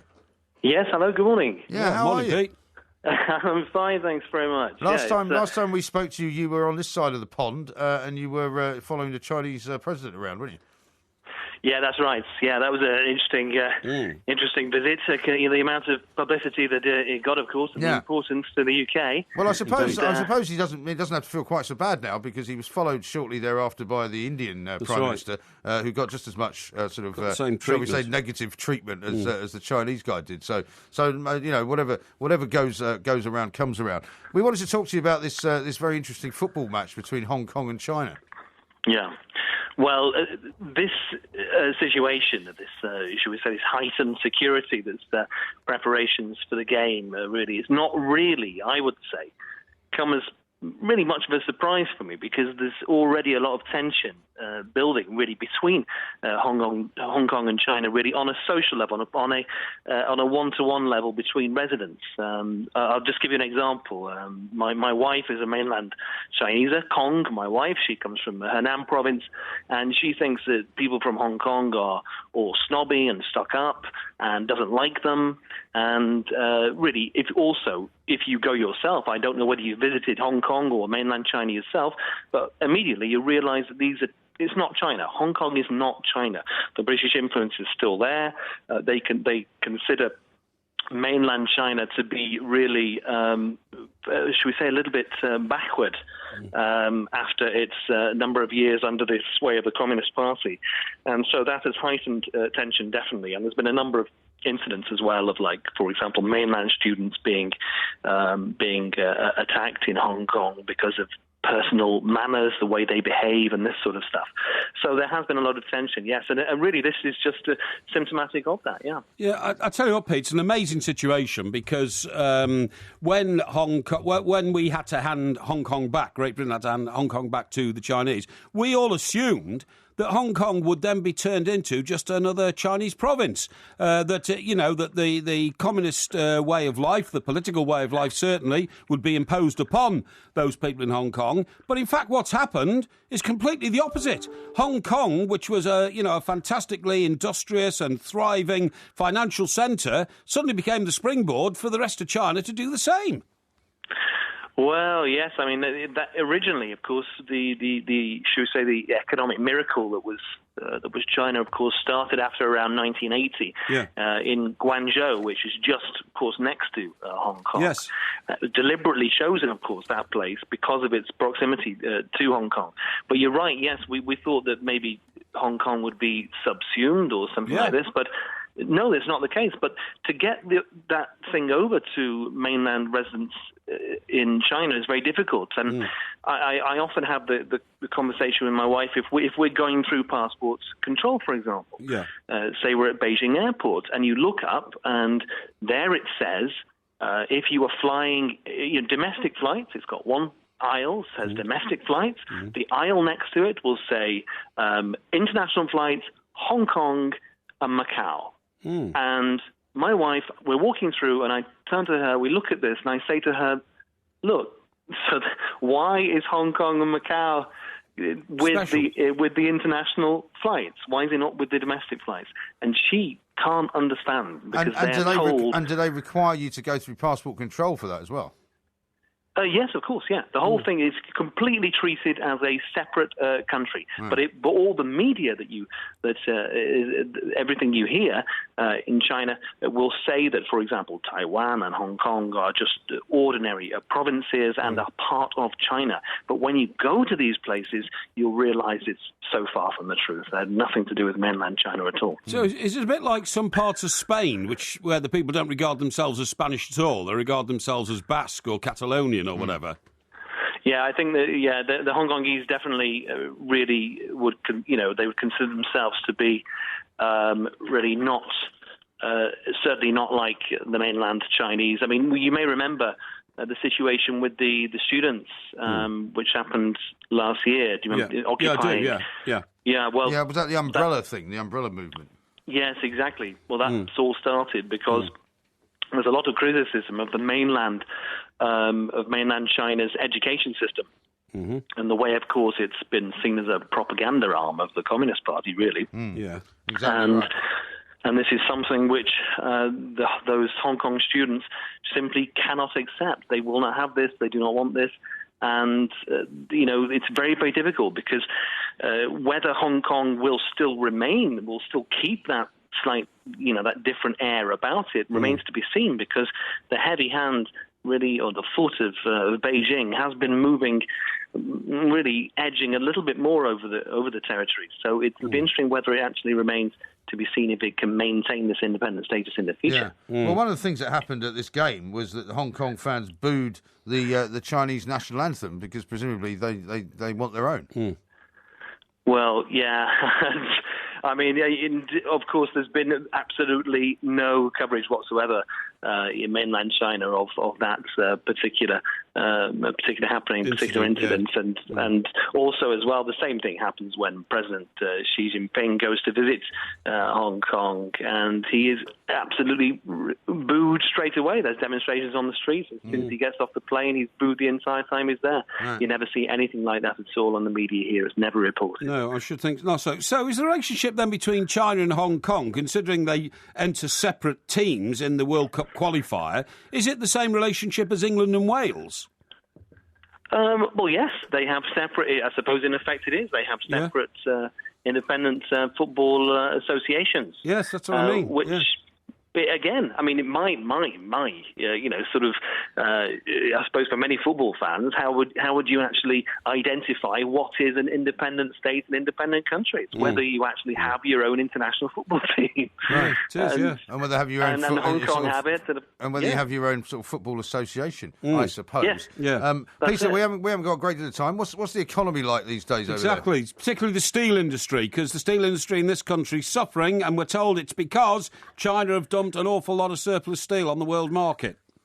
Yeah, it was all smiles, wasn't it, when Xi Jinping was there a number of weeks ago in the UK. But really, well, yes, the thing is, the problem here in China, when it comes to gauging how well the economy is doing, is that many people, really observers, have started to distrust some of the numbers that are coming out regarding the economic growth over the next couple of years. I believe it's around 7%, 6.5% is what's been set as a growth rate for the next part of the 5-year plan. Yeah. But really, most observers here are saying there's no way that China can ever make this, and it's all about keeping face. But of course, one problem is as well, over the next couple of years, the steel industry in particular will have to come into line at last, really, with many of the environmental concerns, together with another of industries as well. So there will be a scaling back when it comes to that. But of course, China's not stupid in the end. If there is an oversupply in the market, they will simply scale down eventually. Sure. But yes, of course, but there's no way that China could be keeping up with those figures. No credible independent observer sees that's at all possible. Oh, well, I mean, eventually they're going to face the problem of all developed countries. It's easy to have growth when you are a third world country who is... Developing countries, correct phrase. Yeah, but they used to be called third world countries, now we call it a developing which is country. developing. But when you become a mature economy, that's when it all goes wrong, because then you find that another developing country somewhere in the world is going to produce goods cheaper than yours. Yes, that's right. And yes, I suppose at the end of the day, and people, my wife, we have this conversation all the time, really, about how far and China's way in the world and how far it can go and what the gauge of success is. And a lot of Chinese people, the way they view success is through figures, it's through numbers. Yeah. It's the only way they've been able to in the past. Whereas in I suppose, where we're from, we view success perhaps a little bit differently now. Perhaps the state of our human rights, for example, or our relations with other countries. Or not all about the figures. It's not all about the numbers. Well, it is in your world, Pork, isn't it? You view success based on how much money you've got. Well, to an extent. But, I mean, the thing is, Pete, one of the gauges of success in China soon will be how many aircraft carriers have you got compared to the United States and Russia. Yes. That's going to be the next one, because that's what China now will think they have to concentrate on, becoming a power in the world militarily in this changing world. Well, what I would do is, if anybody wonders about, what China's doing, or if there's any fairness about its naval program, which is of course expanding, as you say, all you have to do is look on a map and look at the territories that are actually claimed by China. Exactly. In the South China Sea, and it's just ridiculous, yes. really. I mean, the amount of sea which they claim, which is so much closer to other nations. That's right. And the Philippines, Vietnam, places down there. But whether that doesn't necessarily mean that China will follow through on these intentions. Yeah. Because traditionally China it's not been an imperial power. Okay, let's take away Tibet from that equation, but if we wipe out Tibet, it's pretty much stayed within its borders. Sure. We'll see in the future. It's more of an economic, it's more of an influence, and the big place where China's spreading that really is in Africa. That's what's happening. That's where neo-imperialism is going on there in a a big way. Exactly, you're absolutely right. Up there. Peter, thank you so much. Thank Peter you, Peter. Smith there from Beijing. Just an update there on the Tennessee Titans. Oh, don't bother, nobody's Jacksonville interested. Jaguars. Nobody's interested. Jacksonville Jaguars have drawn level. Oh, what's the score? 6 points apiece. 6 points apiece. Yeah, wow, nearly, sounds like a very exciting game. So it went from nearly 3-0 to 6-3. To 6-3. Now it's 6-6. Yeah, wow, 6-6. Woo. Yeah. Hey, listen, why don't you all get out of bed and switch your tellies on and watch this great game? Why are you telling people to put the TVs on when this is the radio, you plank? Well, because I'm not. I'm mocking you. I'm mocking your... Without much success. Your ridiculous judgment that any of our listeners, any of our millions of listeners care one hoot or one fig about the Tennessee Titans. Nobody does. We're running very late. This is Talk Sport. Loads more coming up. The BMW i3. It's not just an electric car. It's an electric car that drives like a BMW. Rentals from £299 per month. Discover more at bmw.co.uk/i3. £3,699 initial rental, 36-month hire agreement from BMW Financial Services, subject to status and availability for new vehicles ordered before 31st of December 2015 and registered by 31st of March 2016. UK only, guarantees may be required. Mileage and other conditions apply when you return the vehicle. Down tunnels and holes and on nighttime patrols for marathon training when it's dark and it's raining. and you can't find your tent after a trip to the gents. If the power's blown and you're home all alone. In fact, any time you're without a light, in the middle of the day or the night. Choose LED Lenser, the world's leading brand of LED torches and headlights for professionals. Buy from the LED Lenser range this Christmas and gift a professional quality, precision-engineered torch that lasts a lifetime. Find your right light at ledlenser.co.uk. You're Philip of Grout Expectations Tiling. Yeah? Winston Wolfe. I'm told your business is expanding its territory. People are taking notice and you need looking after. So speak to Direct Line for your public liability insurance. They won't charge you admin fees for hitting the big time. And you better do it and do it quick, because big things are coming. What things? Contracts, Philip. Contracts. No administration fees when you increase your cover with Direct Line for Business. Can your business insurance do that? Search Direct Line Public Liability Insurance. Underwritten by UK Insurance Limited. Asper Super Casino Westfield welcomes over 1.5 million visitors every year. It's London's only super casino with over 150 slot machines. A huge 400-seat poker room. 2 bars, free live music and a big sports screen. We're membership free. And we're open 24/7. Asper's Casino at Westfield Stratford. So that's why they call it Super. Terms apply. Details at asperstratford.co.uk. Over 18s, play responsibly, gambleaware.co.uk.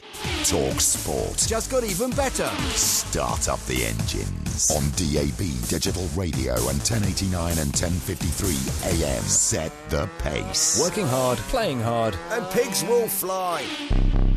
Talk Sport. I get no kick from champagne.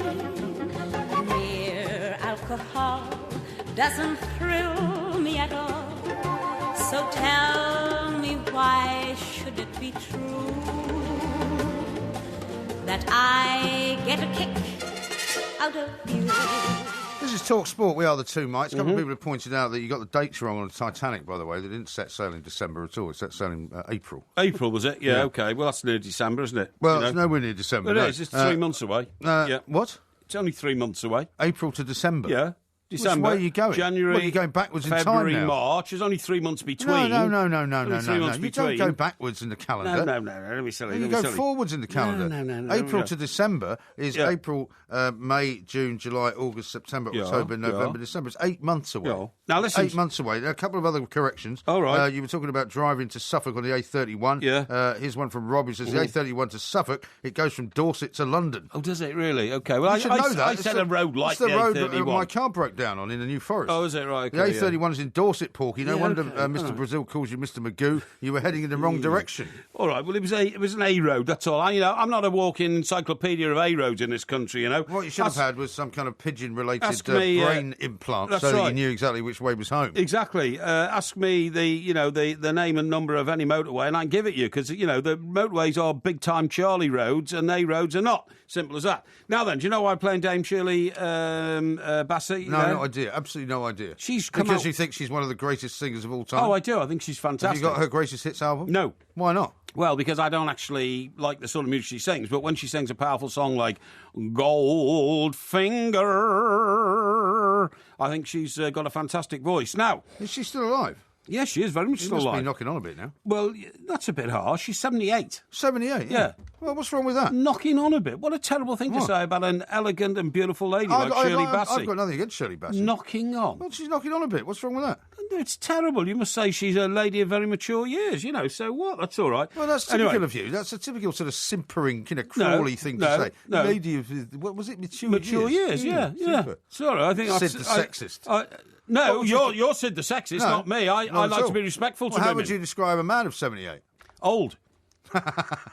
No, that's what you can say. Right. Now then, so what she says is, right, Dame Shirley Bassey believes women should stop fighting for equality with men in the modern world. Oh, yeah. OK? So you're using her to back up your sexist attitudes? Not at all. This is her word. Did you know, by the way, yesterday was International Men's Day? No. I didn't either until yesterday. I mean, what a stupid day. Well, I mean, what are we supposed to do? Go out and celebrate by I sent out doing a tweet. men's things? Well, I sent out a tweet saying apparently it's International Men's Day, but I'm not quite sure what I'm supposed to do. Happy to be a man. Right, so she says, women in my industry aren't empowered, never have been, never will be. She says, think about the modern man. The gene goes so deep it goes right back to the caveman days. Man must have control. Women should not change it because we've tried and we've emasculated men. It's dangerous to mess with science. This is Shirley She Bassey. says men should have control. Yes. What's This she is Shirley talking about? Bassey. Well, has she gone mad? This is Dame Shirley Bassey. Well, what does she make of Angela Merkel then? Well, here, what does she think of Margaret Thatcher? She goes on... Or Indira Gandhi? She goes on... Well, I don't know, because I'm reading to you what she said. Well, why don't you read the whole thing before you just start reading I am reading the whole thing. No, I mean before you come on the show. Right, so she says, in audition, she says, there's a reason why men are here. If I was flying with a female pilot, for instance, I would be very worried. Women have hormones. Why? Well, I'm telling you. That's ridiculous. Women have hormones. That is ridiculous. And that bothers me about women who want men's jobs. She's your perfect woman. You've just found your perfect woman. Hang on. She goes on to say, like firefighters, police, soldiers, I don't believe in women soldiers. Come on, women should be women. We should be feminine. Why couldn't you have a woman sniper, for example? Listen, I'm only reading what she said. No, you're not only reading no what good she asking says. me the question. No, you're channeling it because you're in favour of all of this. She believes everything that you believe. No, not at all. You do not want the idea of women being equal to men. Could you let me finish, please? No, right then. I'm not sad about it. We should accept it. It's worked this way for a long time. Men went out and brought home the bacon. Women are now going a step too far for trying to be cleverer than men or as clever. Now the man becomes the house husband. I think she's got a bit too lally. Would you just shut up and let me finish? Now the man becomes the house husband, and it's wrong. It shouldn't be that way. What's wrong with that?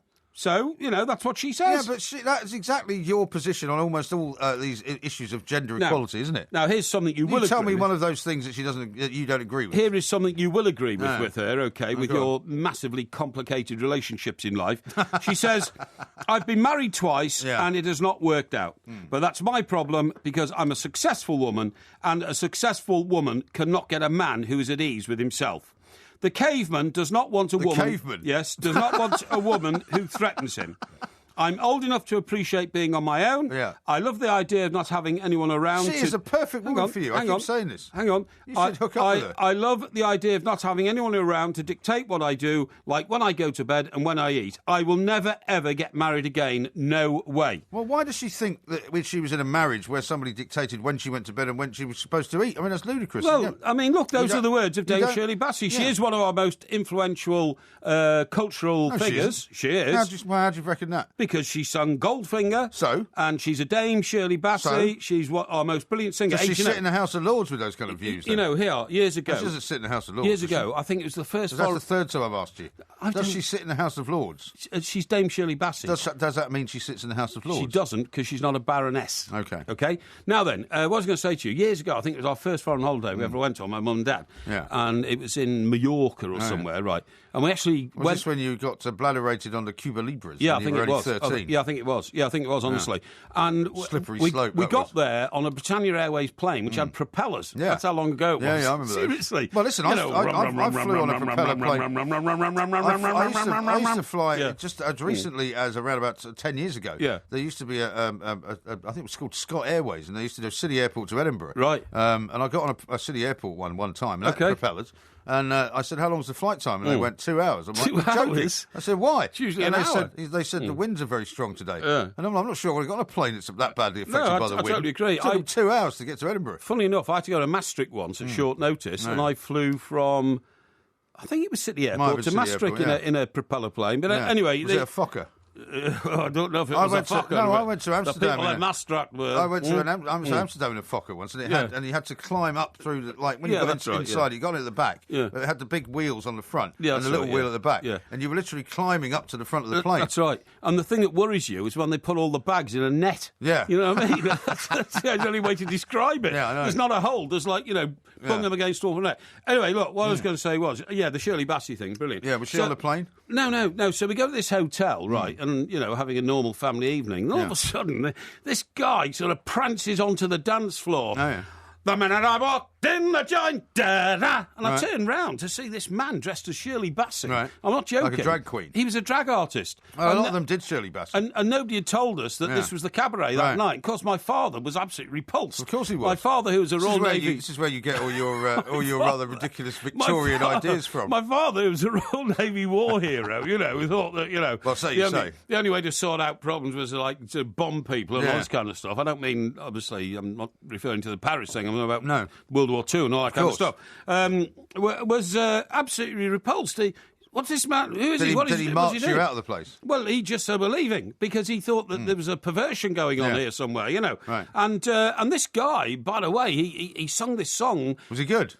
He was brilliant. And then he said, you know, thank you so much for the applause and all that. He said, and he went through this long spiel about the dress only arrived from London today. It was specially made for me and all that. Yeah. But, I mean, this guy was, to all intents and purposes, Shirley Bassey. It was amazing. You know, the minute he walked in the giant gun, I could see you were a man of distinction. What did he call it? Do you remember the name? What was his name? Spender. What was his stage name, this guy? Well, I don't know. Why not? Because I was 13 at the time.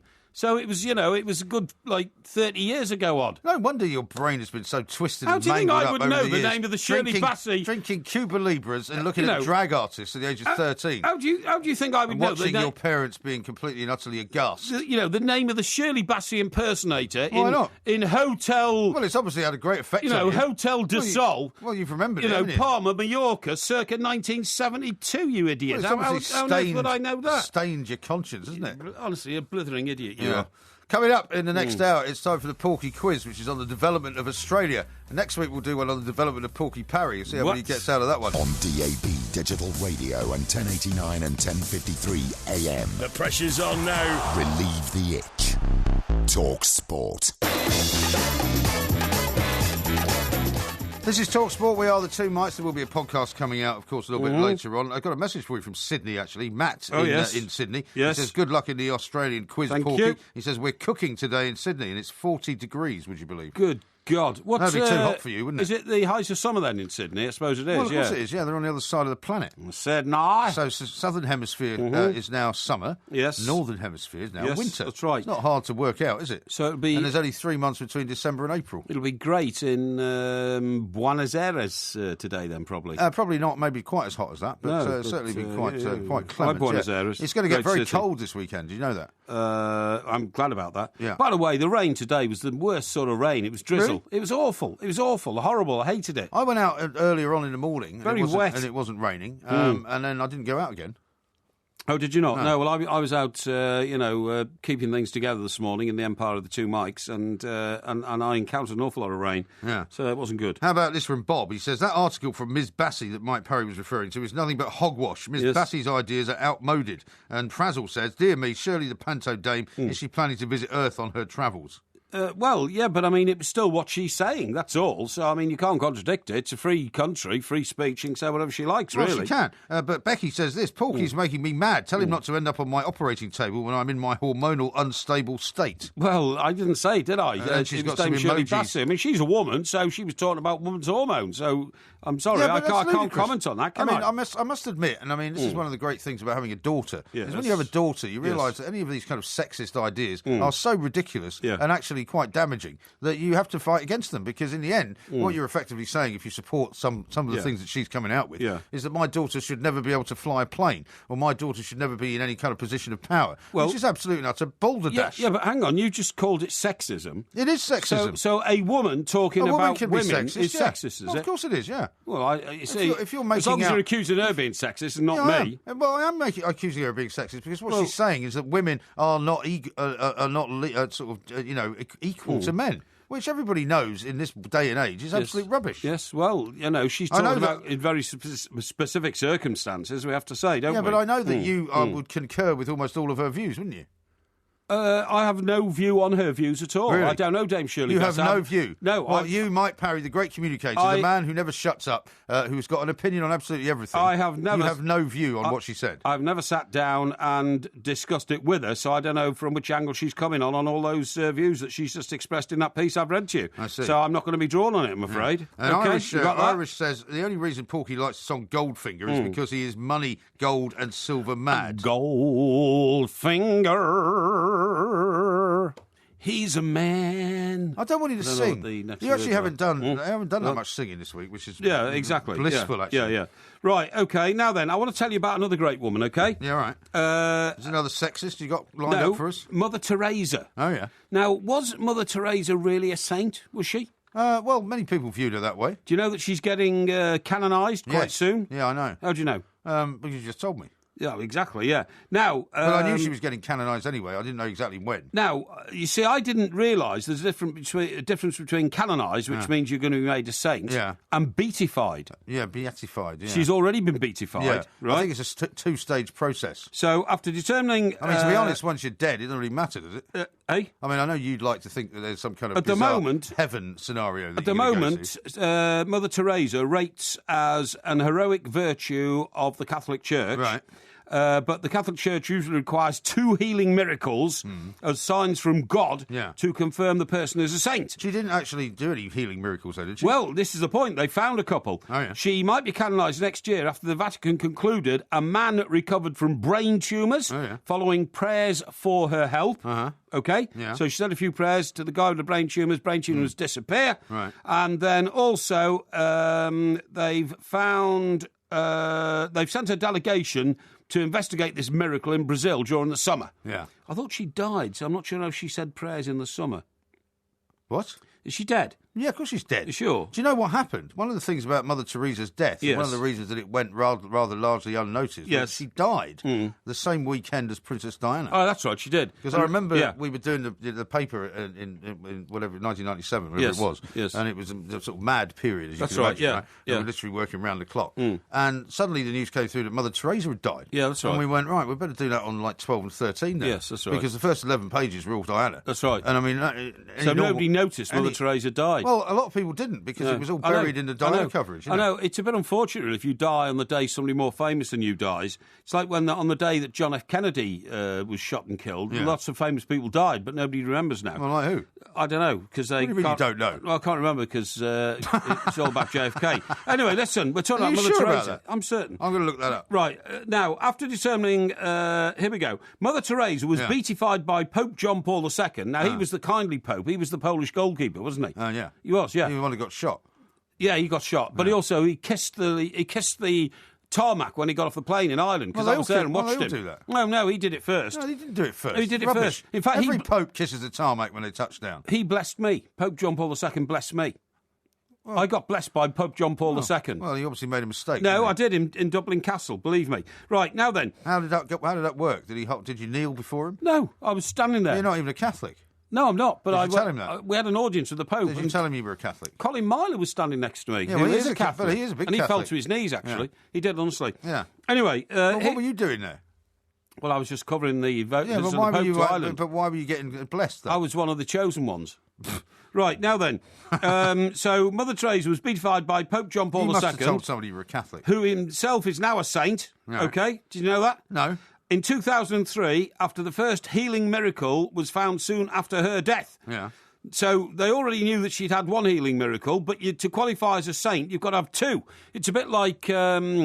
what's it like? It's like trying to get into a golf club, isn't it? It's a bit. You've got to have a proposer and a seconder. Yeah, it's a bit like being admitted to the magic circle. You've got to produce 2 new magic tricks. Is okay, that right? Yeah. How do you know so much about the magic circle? I thought it was supposed to be a secret society. I know all about it. Now then, here we go.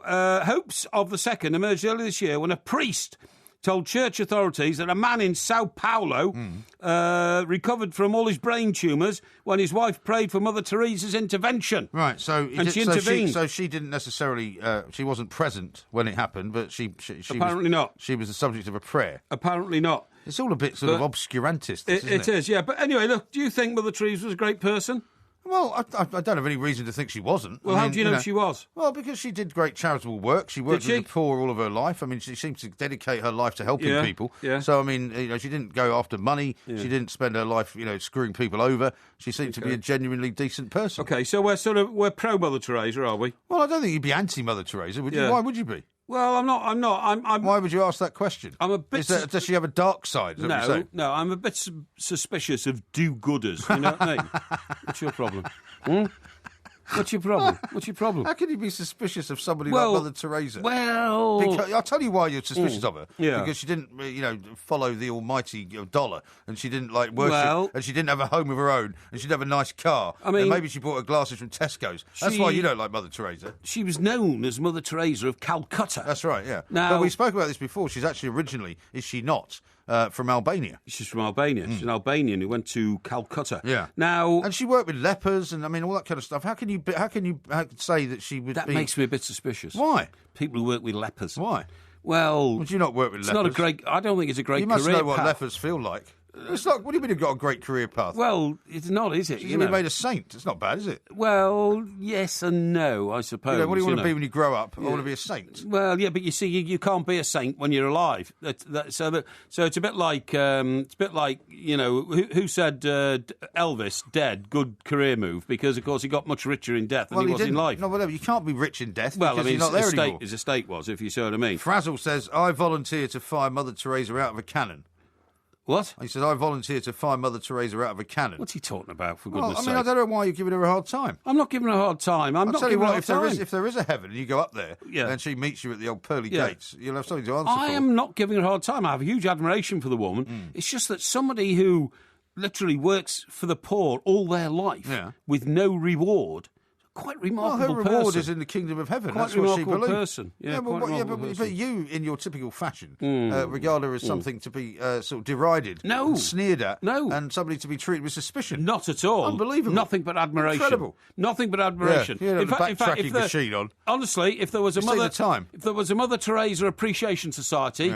I would open a branch in Stockbroker Belt. Would you? Yes. Have you heard they're going to do some more cycle superhighways down there in Surrey, by the way? Get lost. We might get to that in a little while. Get lost. This is Talk Sport.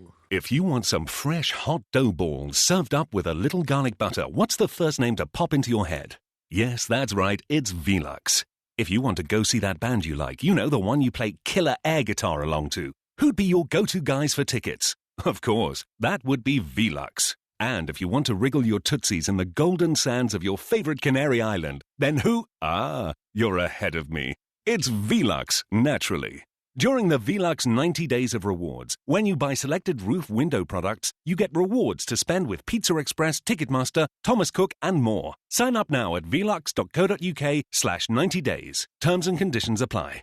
Everyone knows that all the best things come in threes. 3 Amigos, 3 Stooges, 3 Lions. And right now, if you sign up to 888 Sport, you'll get treble the odds on your first bet. Join 888 Sport and harness the power of 3 with treble the odds on your first bet. New customers only, minimum £5 bet to qualify, maximum £10 bet at treble odds. Bet at normal odds, extra winnings added within 72 hours, extra winnings paid in cash. Maximum extra winnings capped at £5,000. See site for full T's and C's. 18 plus. This is the unique go-kart feeling of a turbocharged Mini Cooper 3-door hatch. And this is how it feels knowing that you got it for just £189 a month plus initial rental. Book a test drive at your nearest mini centre or mini.co.uk/turbo. 48-month hire agreement from Mini Financial Services, £2,399 initial rental. Subject to status, guarantees may be required. Available for new vehicles ordered by 31st of December and registered by 31st of March. Participating retailers only. Mileage and other conditions apply when you return the vehicle. Visit mini.co.uk/turbo. All new season collection sofas are half price at DFS and many can be delivered before Christmas. But be quick, offers end soon. DFS. On digital radio and 1089 and 1053 AM. Talk Sport. This is Talk Sport. We are the two mics. We're getting nearer and nearer to the Porky Quiz, of course, as well. And one of the things that we're going to do very shortly before that is we're going to do the predictor for this week's games. I don't know if you've got your predictor sheet. No, nobody's given me a predictor sheet yet. We'll have to wait until we get one then. But I'll tell you what we can do, because we haven't done this yet, is to talk about where we're going to be tomorrow at 5 o'clock. Right. Because tomorrow at 5 o'clock, where are we going to be? We're going to be at the Sports Bar and Grill, which is a great boozer-stroke restaurant inside Waterloo Station on the upper foyer. And what we're doing there is our great pal Dave Evans, who owns the place. You have to give his name, do you? Yeah, why not? I don't know. Yeah, this Dave's a good guy. Who owns a chain of restaurants, Sports Bar, which I have to say are quite frequently used by people from Talk Sport, aren't they? Well, they're sort of around London, aren't they? There's one in Victoria, there's one in Canary Wharf, one in Blackfriars. By definition, the Sports Bar and Grill, Dave actually... Is there one at Blackfriars Station, by the way? No, there's one at Farringdon, isn't there? It's at Farringdon Station. Yeah, that's right. Yeah, but Dave has more screens showing football in London than any other establishment. I think he's got something like a total of 250 screens or something. Shows like a lot of NFL as well. Yeah, a lot of NFL and all that kind of stuff. Anyway, we're going to be there at 5 o'clock tomorrow, signing copies of the DVD. So if you the Two Mikes DVD, that is. Sorry. Two Mikes. The Two Mikes, yeah. Why? Who was? Well, you just said signing copies of the DVD. I mean, it could have been Top Gun for anybody. Don't be knows. ridiculous. What other DVDs would be signed copies of? I don't know, but the point about I didn't star in Top Gun, actually. No, I know. But so why would I sign the DVD? You also haven't seen the end, have you? What? You also haven't seen the end, yeah. But I did, in fact, star in the Two Mikes DVD. Okay. Yes, you did. You know, along with another fat guy. You got a starring role in it. Yeah. So we'll be signing those at between 5 and 7. Waterloo Station, Sports Barn Grill. Be there or be square, and it'll be great to see you. Yeah. And, how much do they cost? They cost £12. £12, yeah. £12, yeah. For a signed copy. Yes. And we'll be doing a few other signings around and about London as well. Canary Wharf will be in. And if you want, and of course, if you haven't got the ability to get to London because you are in geographical locations elsewhere around the country, you can still get a hold of the DVD on the twomikes.co.uk. Which is our website. That's our website. Which is where we will find, of course, where we're going to be next year doing live shows. We're looking at a load of different options, aren't we? We are. The next live show, of course, is in Glasgow on December the 5th at the Garage. That's a week on Saturday at the Garage. Is it a week on Saturday? Week on Saturday. It's not 2 weeks on Saturday. Hang on. It's 2 weeks. Tomorrow. 2 weeks on Saturday. 2 weeks. 2 weeks tomorrow. 2 weeks tomorrow, it is. Yeah. 2 weeks. Don't go to Glasgow a week tomorrow, we won't be there. Do you have any idea what day it is? Well, How much sleep have you had this week? Hang on. A week tomorrow, I will in fact be paying my penance to the people of Bournemouth. Ah. Okay? Okay. Yes. Right. Yes. Anything else you wish to say about that? Well, only that, obviously, it's a mea culpa situation. Okay? All right. And I've... You've been very coy about it. No, I've put it right. You've done something, haven't you? I have indeed. But you can't reveal it. I can't. Okay. Right. Brian says, I once heard Mother Teresa helped an old guy change his spare wheel. His spare wheel. Now that's an attack on me. I mean, you could say that you treat her with suspicion. Can you imagine how she would treat you? Well, I think the warmth of the human spirit would emanate between the two of us, don't you? And here's one from Ray, who says, Mike Graham works at a leper, so does that make him a saint as well? Oh, now, come on. That's getting a bit below the belt, isn't it, you know? Eh? Becky says, I pray for a miracle 4 nights a week, but unfortunately Porky still sings. Oh, that's very nice, isn't it? Carl says, Porky's only jealous of Mother Teresa because he ain't no bloody saint. Well, I mean, goodness gracious me, you know. What is this getting down to? These are very, very base messages that you're reading out here, I have to say. Well, I'm just reading out what comes in. Yeah, that's all I can do. Now, let's do the prediction for this week. Okay, let's rattle through it, please. If you haven't done the Selco Predictor, you haven't joined it yet, you can join it anywhere at talksport.com. And I don't want what? I don't want any dwelling on these. Let's get through with them. You know, you're always hassling and mumbling. Well, you know, because if it wasn't for me, you never get through anything. Don't be ridiculous. You have no concept of time. Right, come on, you have no idea what you're doing. I've got my documents all sorted. No, you got your documents. Right. Well, here we go. The first game up is Watford against Manchester United. It's early kick-off, 12:45 tomorrow. So what was that again? For God's sake. What did you say? Watford against Man United. Right, that's a big one, that. I'm going to have to say United will take the advantage, but not hugely. I'm just going to say Watford 1, Manchester United 2. Well, what's the story with, what's his name, Martial? Because he left the Wembley Stadium the other day on crutches. They said he just had a bang on the foot. Yeah, I don't know whether he's playing or not. No, I don't think he's fit for this game. You know what I'm going to say? I'm going to go out on a limb here and say Watford 1, Manchester United 1. Oh, okay. I think that's going to be a draw. Okay. Now, when we were talking to our friend Mr. Mario Melchiot on Chelsea against Norwich. Yes, that's right. Now, every week we say, is this going to be Chelsea's comeback? That's right. They've only won 2 games at home. That's right. Yeah.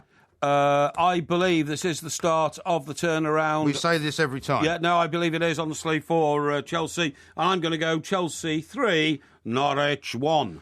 Yeah, well, I'm going to fall for it as well. I'm going to go Chelsea 2, Norwich 1. Okay. Your lot next, Everton against Aston Villa. Yeah, I see no problem here whatsoever. Although Aston Villa did perk themselves up against City at Villa Park, this will be an Everton in the same mood as they were against Sunderland. So I'm going to go Everton 4, Aston Villa 1. I'm going Everton 2, Aston Villa 1. Okay. Newcastle against Leicester. Newcastle against Leicester. I'm going to go... I think Leicester will keep it up. I just don't see their bubble bursting. Vardy's desperate to... Do you think you get 10 in a row? Acquire this record. Who knows? But I'm going to go Newcastle 1, Leicester 3. I'm going Newcastle 0, Leicester 2. Okay. Southampton against Stoke. Southampton-Stoke. I see that's a home win for Southampton 2-0. I'll go 2-0 Southampton as well. This is getting very close again. Swansea against Bournemouth. Swansea against Bournemouth, yeah. Gary Monk's under a bit of pressure, isn't he? Gary Monk's under a bit of pressure. He's lost 3 of his best players, anterior cruciate ligaments, including the centre forward. I thought you were talking about Bournemouth there. I'm talking about Bournemouth. Well, I said Gary Monk. Oh, sorry, I thought you said Eddie. I thought you said Eddie my mate Howe Eddie. doesn't sound anything like Gary Monk. Okay, Gary Monk is Monk's under the pressure manager as well. of Swansea.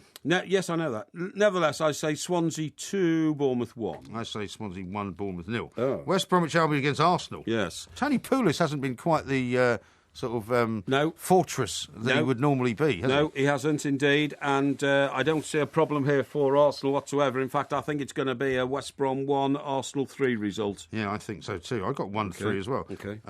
And Manchester City Liverpool. Now, this is a big one. Did you hear? We haven't had a chance to talk about Jurgen Klopp's laugh. Yes. You know what the laugh that we played at the top of the show. Yes. Very sort of sinister laugh. He's got. Sounds like a Bond villain. Yes, he does a bit. Yeah, and talking about. And he says he's never lost to Manchester City when he was with Dortmund. Yeah.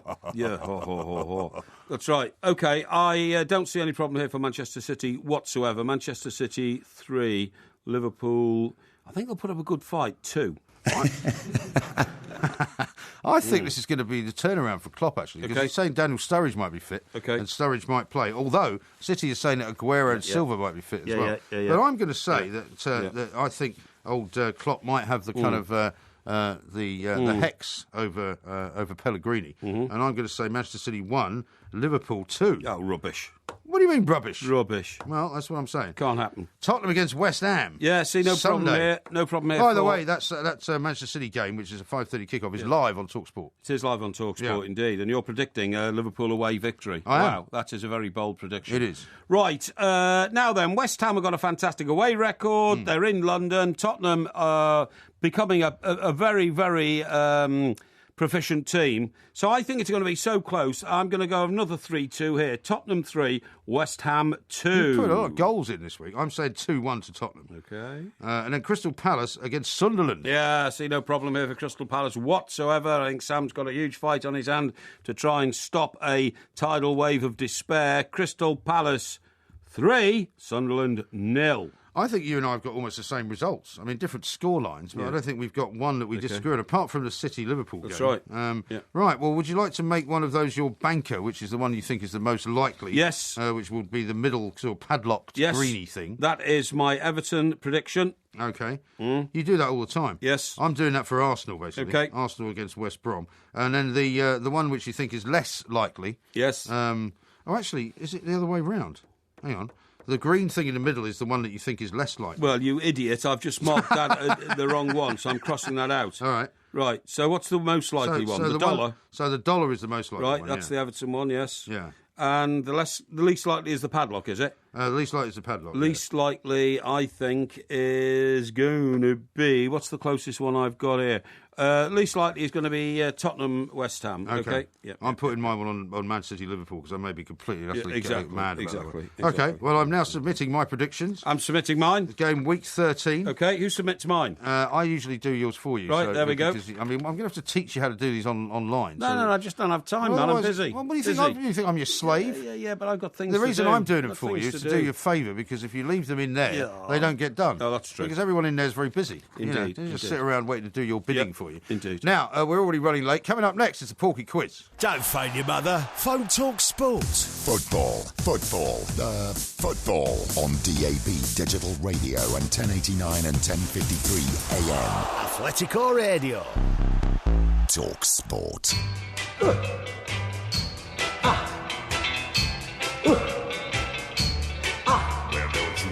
That's the sound of the men working on the chain gang.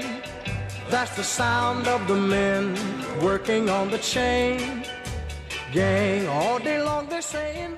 This is TalkSport. We are the two mics, and it is that time of the week for the Porky Quiz, of course. There's already a bit of controversy because Porky claims he didn't say that he wanted a quiz on the development of Australia. I said when in fact he said very clearly the development of Australia. Listen, I'm confident enough about my subject. I don't really matter about the definition of it. You know? All right, okay, fine. Okay. Well, are you ready then? I'm absolutely ready. Now, if you get one correct in the normal way, you will hear this sound. If you get one wrong... Well, you'll be hearing a lot of that. If you get one wrong, you'll be hearing this sound. Bet your life Australia, bloody bombs are made. Okay, we won't be hearing much of that. So that's the way round it's going to be, right? Right. I'm being told it's the other way round. It's the other way round, okay. Yeah, well... Well, I mean, can we get that right to start off with? Can we try this again, please? Yes. If you get one right, you will hear this sound. Bloody bombs are made. Right, that's good. If you get one wrong, you'll hear this. But that's Jurgen Klopp's laugh. It is, isn't it? What's that got to do with Australia? Well, he's just laughing at getting it wrong, I suppose. Oh, I see, Yeah, I mean, We don't hear much of that anyway. I don't know. Question number 1. Okay. Are you ready? Yes. When was Australia first discovered by European explorers? European explorers first found Australia in... Now, are you talking about Dutch European explorers or I'm talking British? about first discovered by European explorers. That's the question. In the early 1700s up to 1770. Incorrect. No, it's not. That's not incorrect. They were discovered correctly, as you said, by Dutch at 1606. No, that's wrong. It's not wrong. That's wrong. No, it's not. That's wrong. None That's out of one. Garbage. Question number 2. Yes. Which part of the country was claimed by the British in 1770? 1770. It was the East Coast, which was pioneered and charted by Captain James Cook. I'll give you that. It's the eastern half. Thank you. Which was used as a penal colony, not just the Thank East you. Coast. Woo, Question woo, number woo, 3. woo. Yeah. Who owned Australia before its occupation by European settlers? It wasn't owned by anybody, but it was inhabited by the Aboriginal tribes who'd been there from between 40 and 70,000 years. Are you cheating? No. That's right. Thank you. Thank you. The answer is actually because it was known as Terra Nullius. Absolutely. Which roughly translated means? Terra Nullius means the land of ours. No, it doesn't. It does, yeah. I'm going to have to remove half a point. No, you're not. You're the land that belongs to no one. Exactly. Well, not the land of ours. It's the complete opposite. It's not. The Aboriginal interpretation it's the land that belongs to no one. No. Rubbish. The Aboriginals never called it the land of ours. Well, anyway. I'm going to give you half a point. No, for you that. are not, because you asked me the question and I got the question right. Look at the state of you. I mean, even when I get it right, you say, oh, I'll tell you what, we'll ask you another question, a second more difficult question about Latin, and take it off. You're not taking that point away, otherwise this quiz ends here. I'll give you 2 then. Don't issue ultimatums to me or I'll punch you in the face. Question number 4. Don't you start threatening me, pal. What was the Eureka Rebellion? The what? Would you like me to repeat the question? Eureka Rebellion? Would you like me to repeat the question? No, I know what the question is. The Eureka Rebellion. The Eureka Rebellion. Eureka Rebellion. Eureka. I have it. The Eureka Rebellion. I tell you what that was. That was the first Aboriginal War. Incorrect. No, I don't think so. It was a civil uprising in 1854 against the granting of mining licences during the gold rush. That's right. Eureka being what they shouted when they found gold. Yes. So that's 2 out of 4. Mm-hmm. Question number 5. Yes. When was the Commonwealth of Australia established? The Commonwealth of Australia was established in 1900 and put into charter by Queen Victoria in 1901, January 1901. You are cheating, aren't you? No, not. That's correct. Thank you. Hey. Question number 6. That's 3 out of 5. What was the effect of the Statute of Westminster in 1931? The effect of the Statute of Westminster in 1931 was... Let me just think here. Now, it may have been the attachment of the Sydney Harbour Bridge, which was completed in 1932, or at least it was opened and dedicated in 1932. But I think what we're really talking about here is the independent rule of the Canberra Parliament, 1931. Yes, that's it. Incorrect. No. It formally ended most of the constitutional ties between the UK and Australia. Yes, I knew that. That's what I said. No, it's not what you said. I did. I said the adoption of the constitutional rule of Canberra. No, you didn't. I did. 3 out of 6. I did. Question number 7. I said the attachment of the constitutional rule of Canberra in 1931. Withering on about Canberra. No. Question number 7. Well, Canberra's the capital, you idiot, and all the powers then reverted to them. You didn't get it right. I got it Question right. number 7. When was the Australian dollar introduced? When was the Australian dollar introduced? I think that's an irrelevant question. Do you? Yes. You don't think that's got anything to do with the development of Australia? Well, let me just think about this again. Okay. Do you mean into being their official currency? Well, that's what introduced normally means. Yes. That was... I tell you when that was. 1912. Incorrect. No, I don't think so. February the 14th, 1966. What? True. They used to have the pound. Question number 8. What is the Aboriginal name now given to Ayers Rock? Unaruma. Incorrect. No, it's not. It's Uluru. I told you. That's what I just said. You said Uluruma. It's wrong. I just said Uluruma. No, it's Uluru. I said that. No, you didn't. You said Uluru. I didn't, you idiot. You wash out your ears. You got 3 out of 8. Question number 9. This one's really easy. Right. How many states are there in Australia? 6. You want to name them? You asked me how many states. I said 6. Well, I just wanted to show off your knowledge. Right, but and you want to take half a point off, right? No, I don't. Right. I just wanted to show off. I thought you might like to show off. You want to know them? Yeah, give me the names. Okay, Western Australia, Victoria, Northern Territories, New South Wales. Incorrect. Queensland. Incorrect. And Tasmania. And there's no Northern Territories. Yes, there is. No. What do you think they are? New South Wales, Queensland, South Australia, Tasmania, Victoria and Western Australia. I just said all that. No, incorrect. Question number 10. Yes. When was the name Australia officially adopted?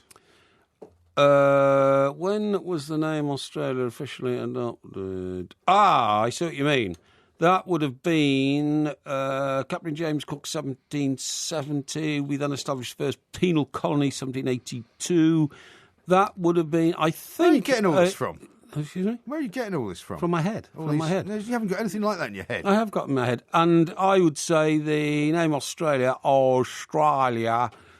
came up in 1801. Incorrect. No, it's not. It's 1824. 1824. Yeah. But they thought about it in 1801. No. It took them a long time to get round to it. When was it officially adopted? Well, is the question. you know... when did they start talking about it? I'm sorry, that's by degrees you could have answered that one. It was officially adopted in 1824. Yeah. So you did all right, 4 out of 10. One more than I thought you would get. You said, yeah. I think your knowledge of Australian development... Sorry, is that it? That's it. That's question set 4, number 10. OK, I claim 4 out of 5, because I got one of them right. I got Uluru right. No, you didn't. I did. You said Uluru. Well, I didn't. I'll tell you what, we'll play it back I said Uluru. After the break, we'll play it back. Yeah, we'll play it back, and then we'll find out just how much gerrymandering you got up to on this one, OK? You want to have a go at spelling it? Actually, you're amazed. You're amazed by my knowledge in Australia, I'm very surprised at your knowledge of Australia. Yeah, see? I'm even more surprised by the fact that you found some way of cheating without me figuring out what you're looking at. Don't be ridiculous. Don't be ridiculous. There's no way you remember anything like that. You don't remember dates, you don't remember names, I you don't know remember these anything things. Like that. I know these things. Yeah, but everything we've ever quizzed you on that you say you know about, you've never got anything right. I've just said to you, if I go somewhere, I study the history of the country when I get there because I have respect for that country and their people. Oh, yeah. OK?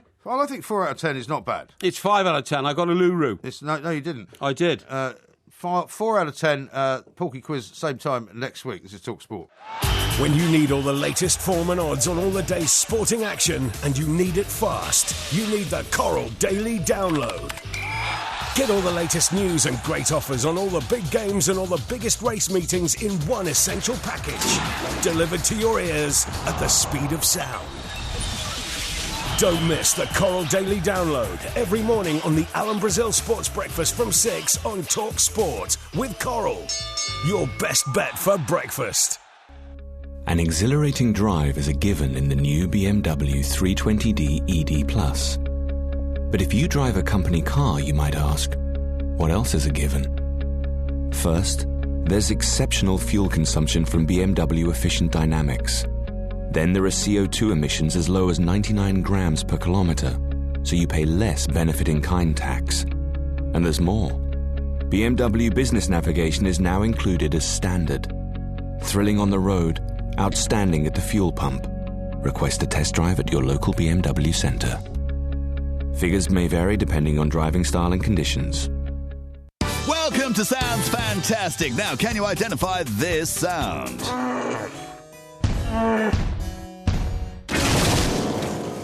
That was a hippopotamus accidentally tripping over a harpsichord. Now, what about this sound? Go compare. Yeah, that's the sound that's already helped billions of people save money on their car insurance. Is where you go to insure your motor. Nothing quite compares to Go Compare. Sounds fantastic. Pneumonia strikes up to 1 in 100 of us every year. Don't let it be you. Vaccination can help protect you from the most common type of pneumonia.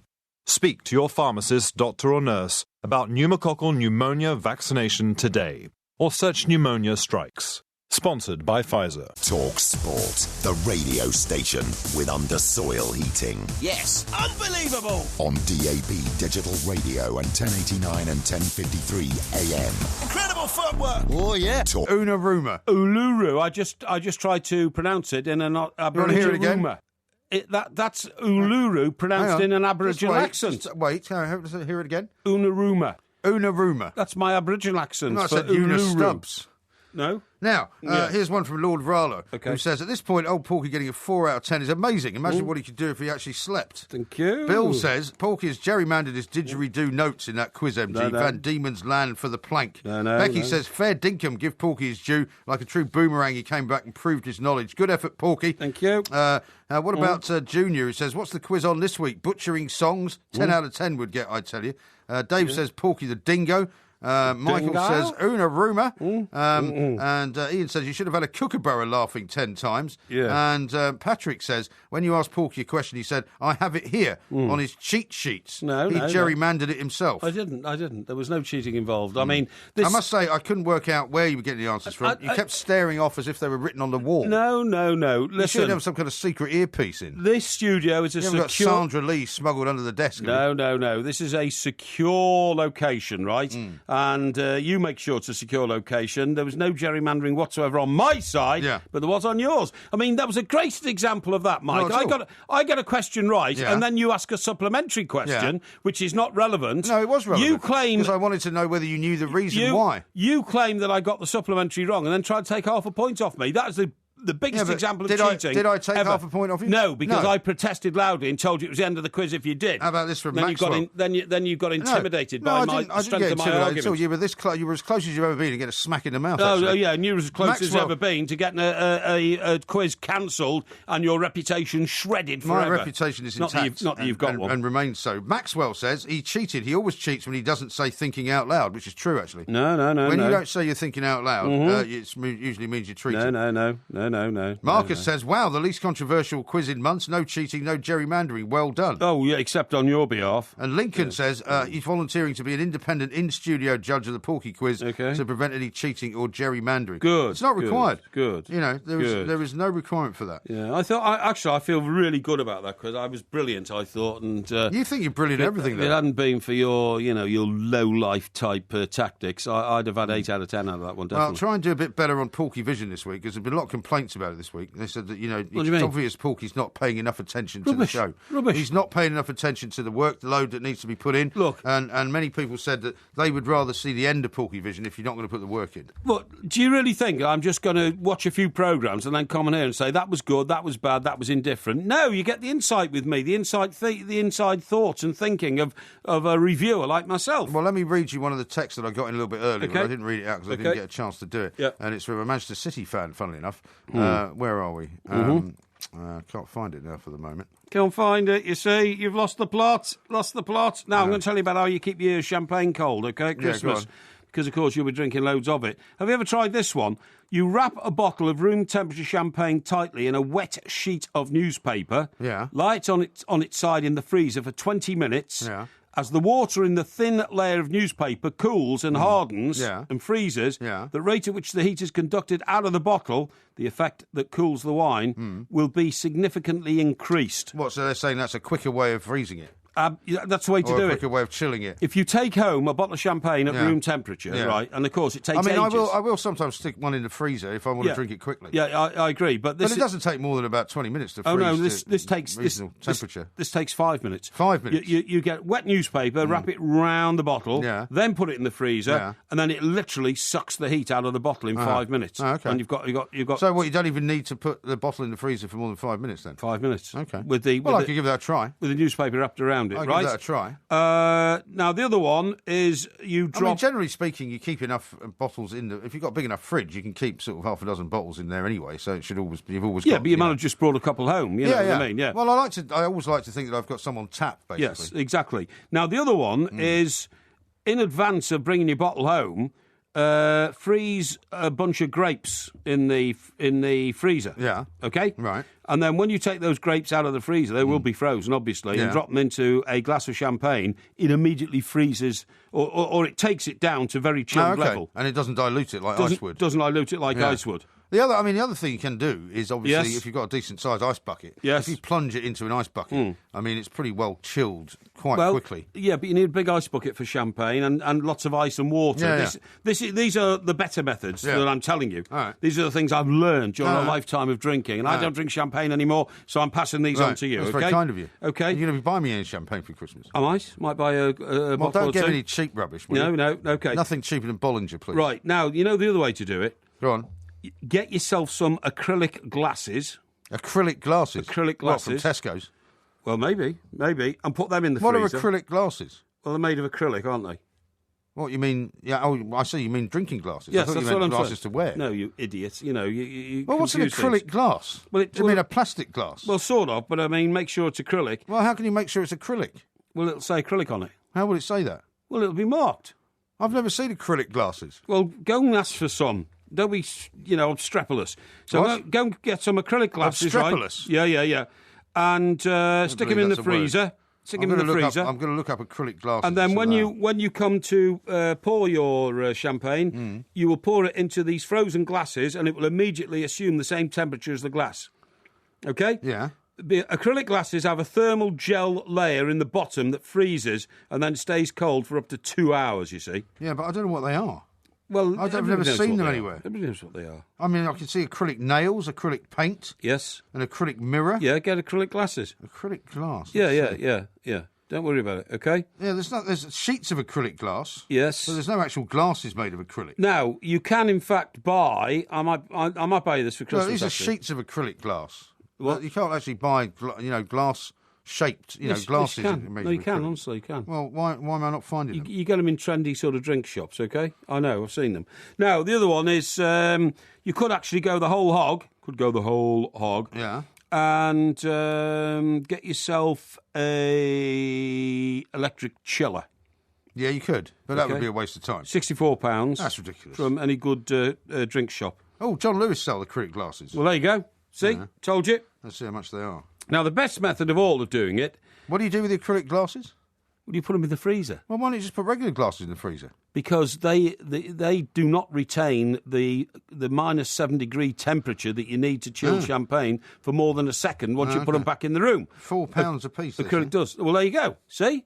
So what I told you was common sense, and you go on your information machine and say, acrylic glasses don't exist. Well, I said I've never heard of them. No, you'd never heard of them because you don't have a developed cultural knowledge like I do. I haven't dedicated my life to try and find out all sorts of different ways of drinking. Oh, yes, you have. Which is what you've done. Oh, yes, you have, mate, and drinking expensive champagne as well, and then leaving your children without meat on a Sunday. Now then, the brine wine method is the best way of doing it, okay? Yeah. This is the method, right, which all the great sommeliers that I've associated with during my lifetime tell me is the best, okay? Yeah.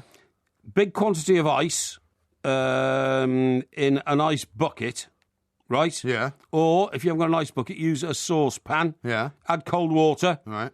Till it's half full. If you can afford to buy champagne, I would recommend that you go out and spend some money on an ice bucket. There's nothing worse than being served champagne out of a saucepan. Well, there's nothing wrong if it's a nice silvery saucepan. Anyway, now you just said, if you put it in an ice bucket, it cools it down. But there's a secret to this. You know what you do? Well, you put water in it as well. Yeah, you put water in. Yeah. A generous helping of ice cubes, water. But then, do you know what the killer ingredient is? Go on. 4 tablespoonfuls of salt. Why? Eh? Why? Well, because that's what retains the cold. Do you? Yeah, I do, yeah. Now, that's rubbish. Salt melts ice, doesn't it? Hang on. That's why they put it on the road. Please just listen. It's the process of the salt melting the ice which freezes the champagne, okay? Now, what I was going to say to you is you don't necessarily need the sort of salt you put in your fish and chips. Do you know what other salt you can use? Road salt. No. Rock salt. Every modern sea kitchen... Salt.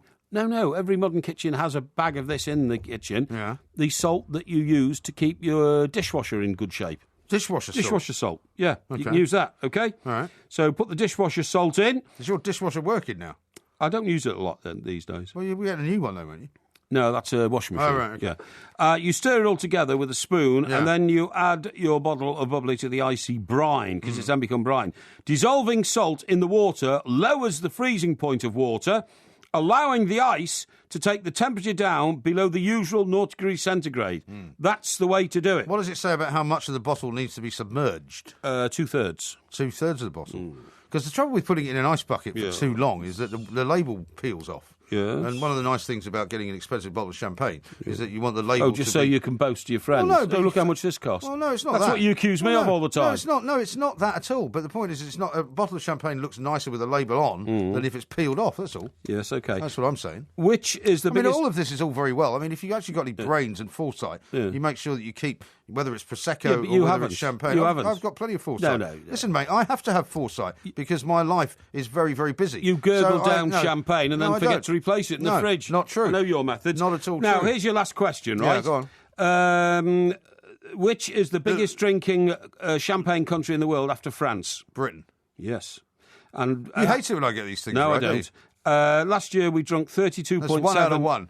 32.7 million bottles of champagne, worth a combined total of... I don't know.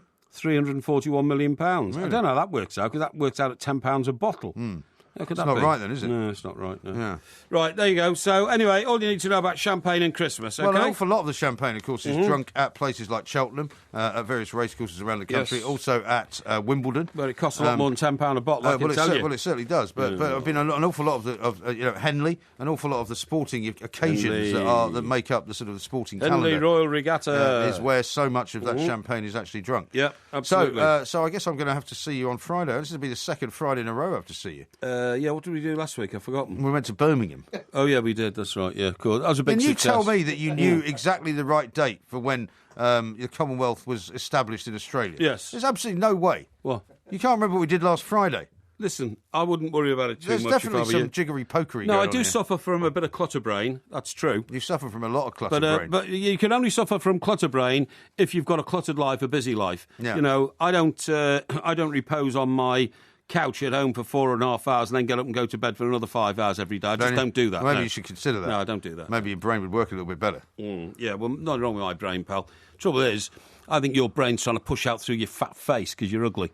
My brain is quite large, it's true. Yeah, well, yeah, but do you know what I saw the other day? I saw a picture of you without a beard. Did you? It was hideous. Where was that? Somebody posted it on Twitter. Really? Apparently you had your beard shaved off when you were here at TalkSport a few years ago. You look completely different. Do you know what? Sometimes I feel that you look like a mixture of Colin Bell, who used to play for Manchester City, and the Phantom of the Opera. I feel sometimes that my attraction to the opposite sex is even greater when I shave my beard off. Who knows? But, you know, most women have always said to me... less, really, could it? Most women have always said to me over the years, you know, that a man's face without a beard is like your packet of chips without your salt. You know what I mean? Really? That's what they high-class girls, then? Oh, yes, absolutely. Yeah. Very nice. Well, thank you very much, Mr. Parry, for another sparkling week. Oh, I wish I could say the same with you. I'll see you tomorrow at 5 o'clock, Sports Bar and Grill. Don't be late. Yeah, in Waterloo Station, of course. If you can't get there, go into the 2mics.co.uk and you get the DVD on there and some T-shirt action as well.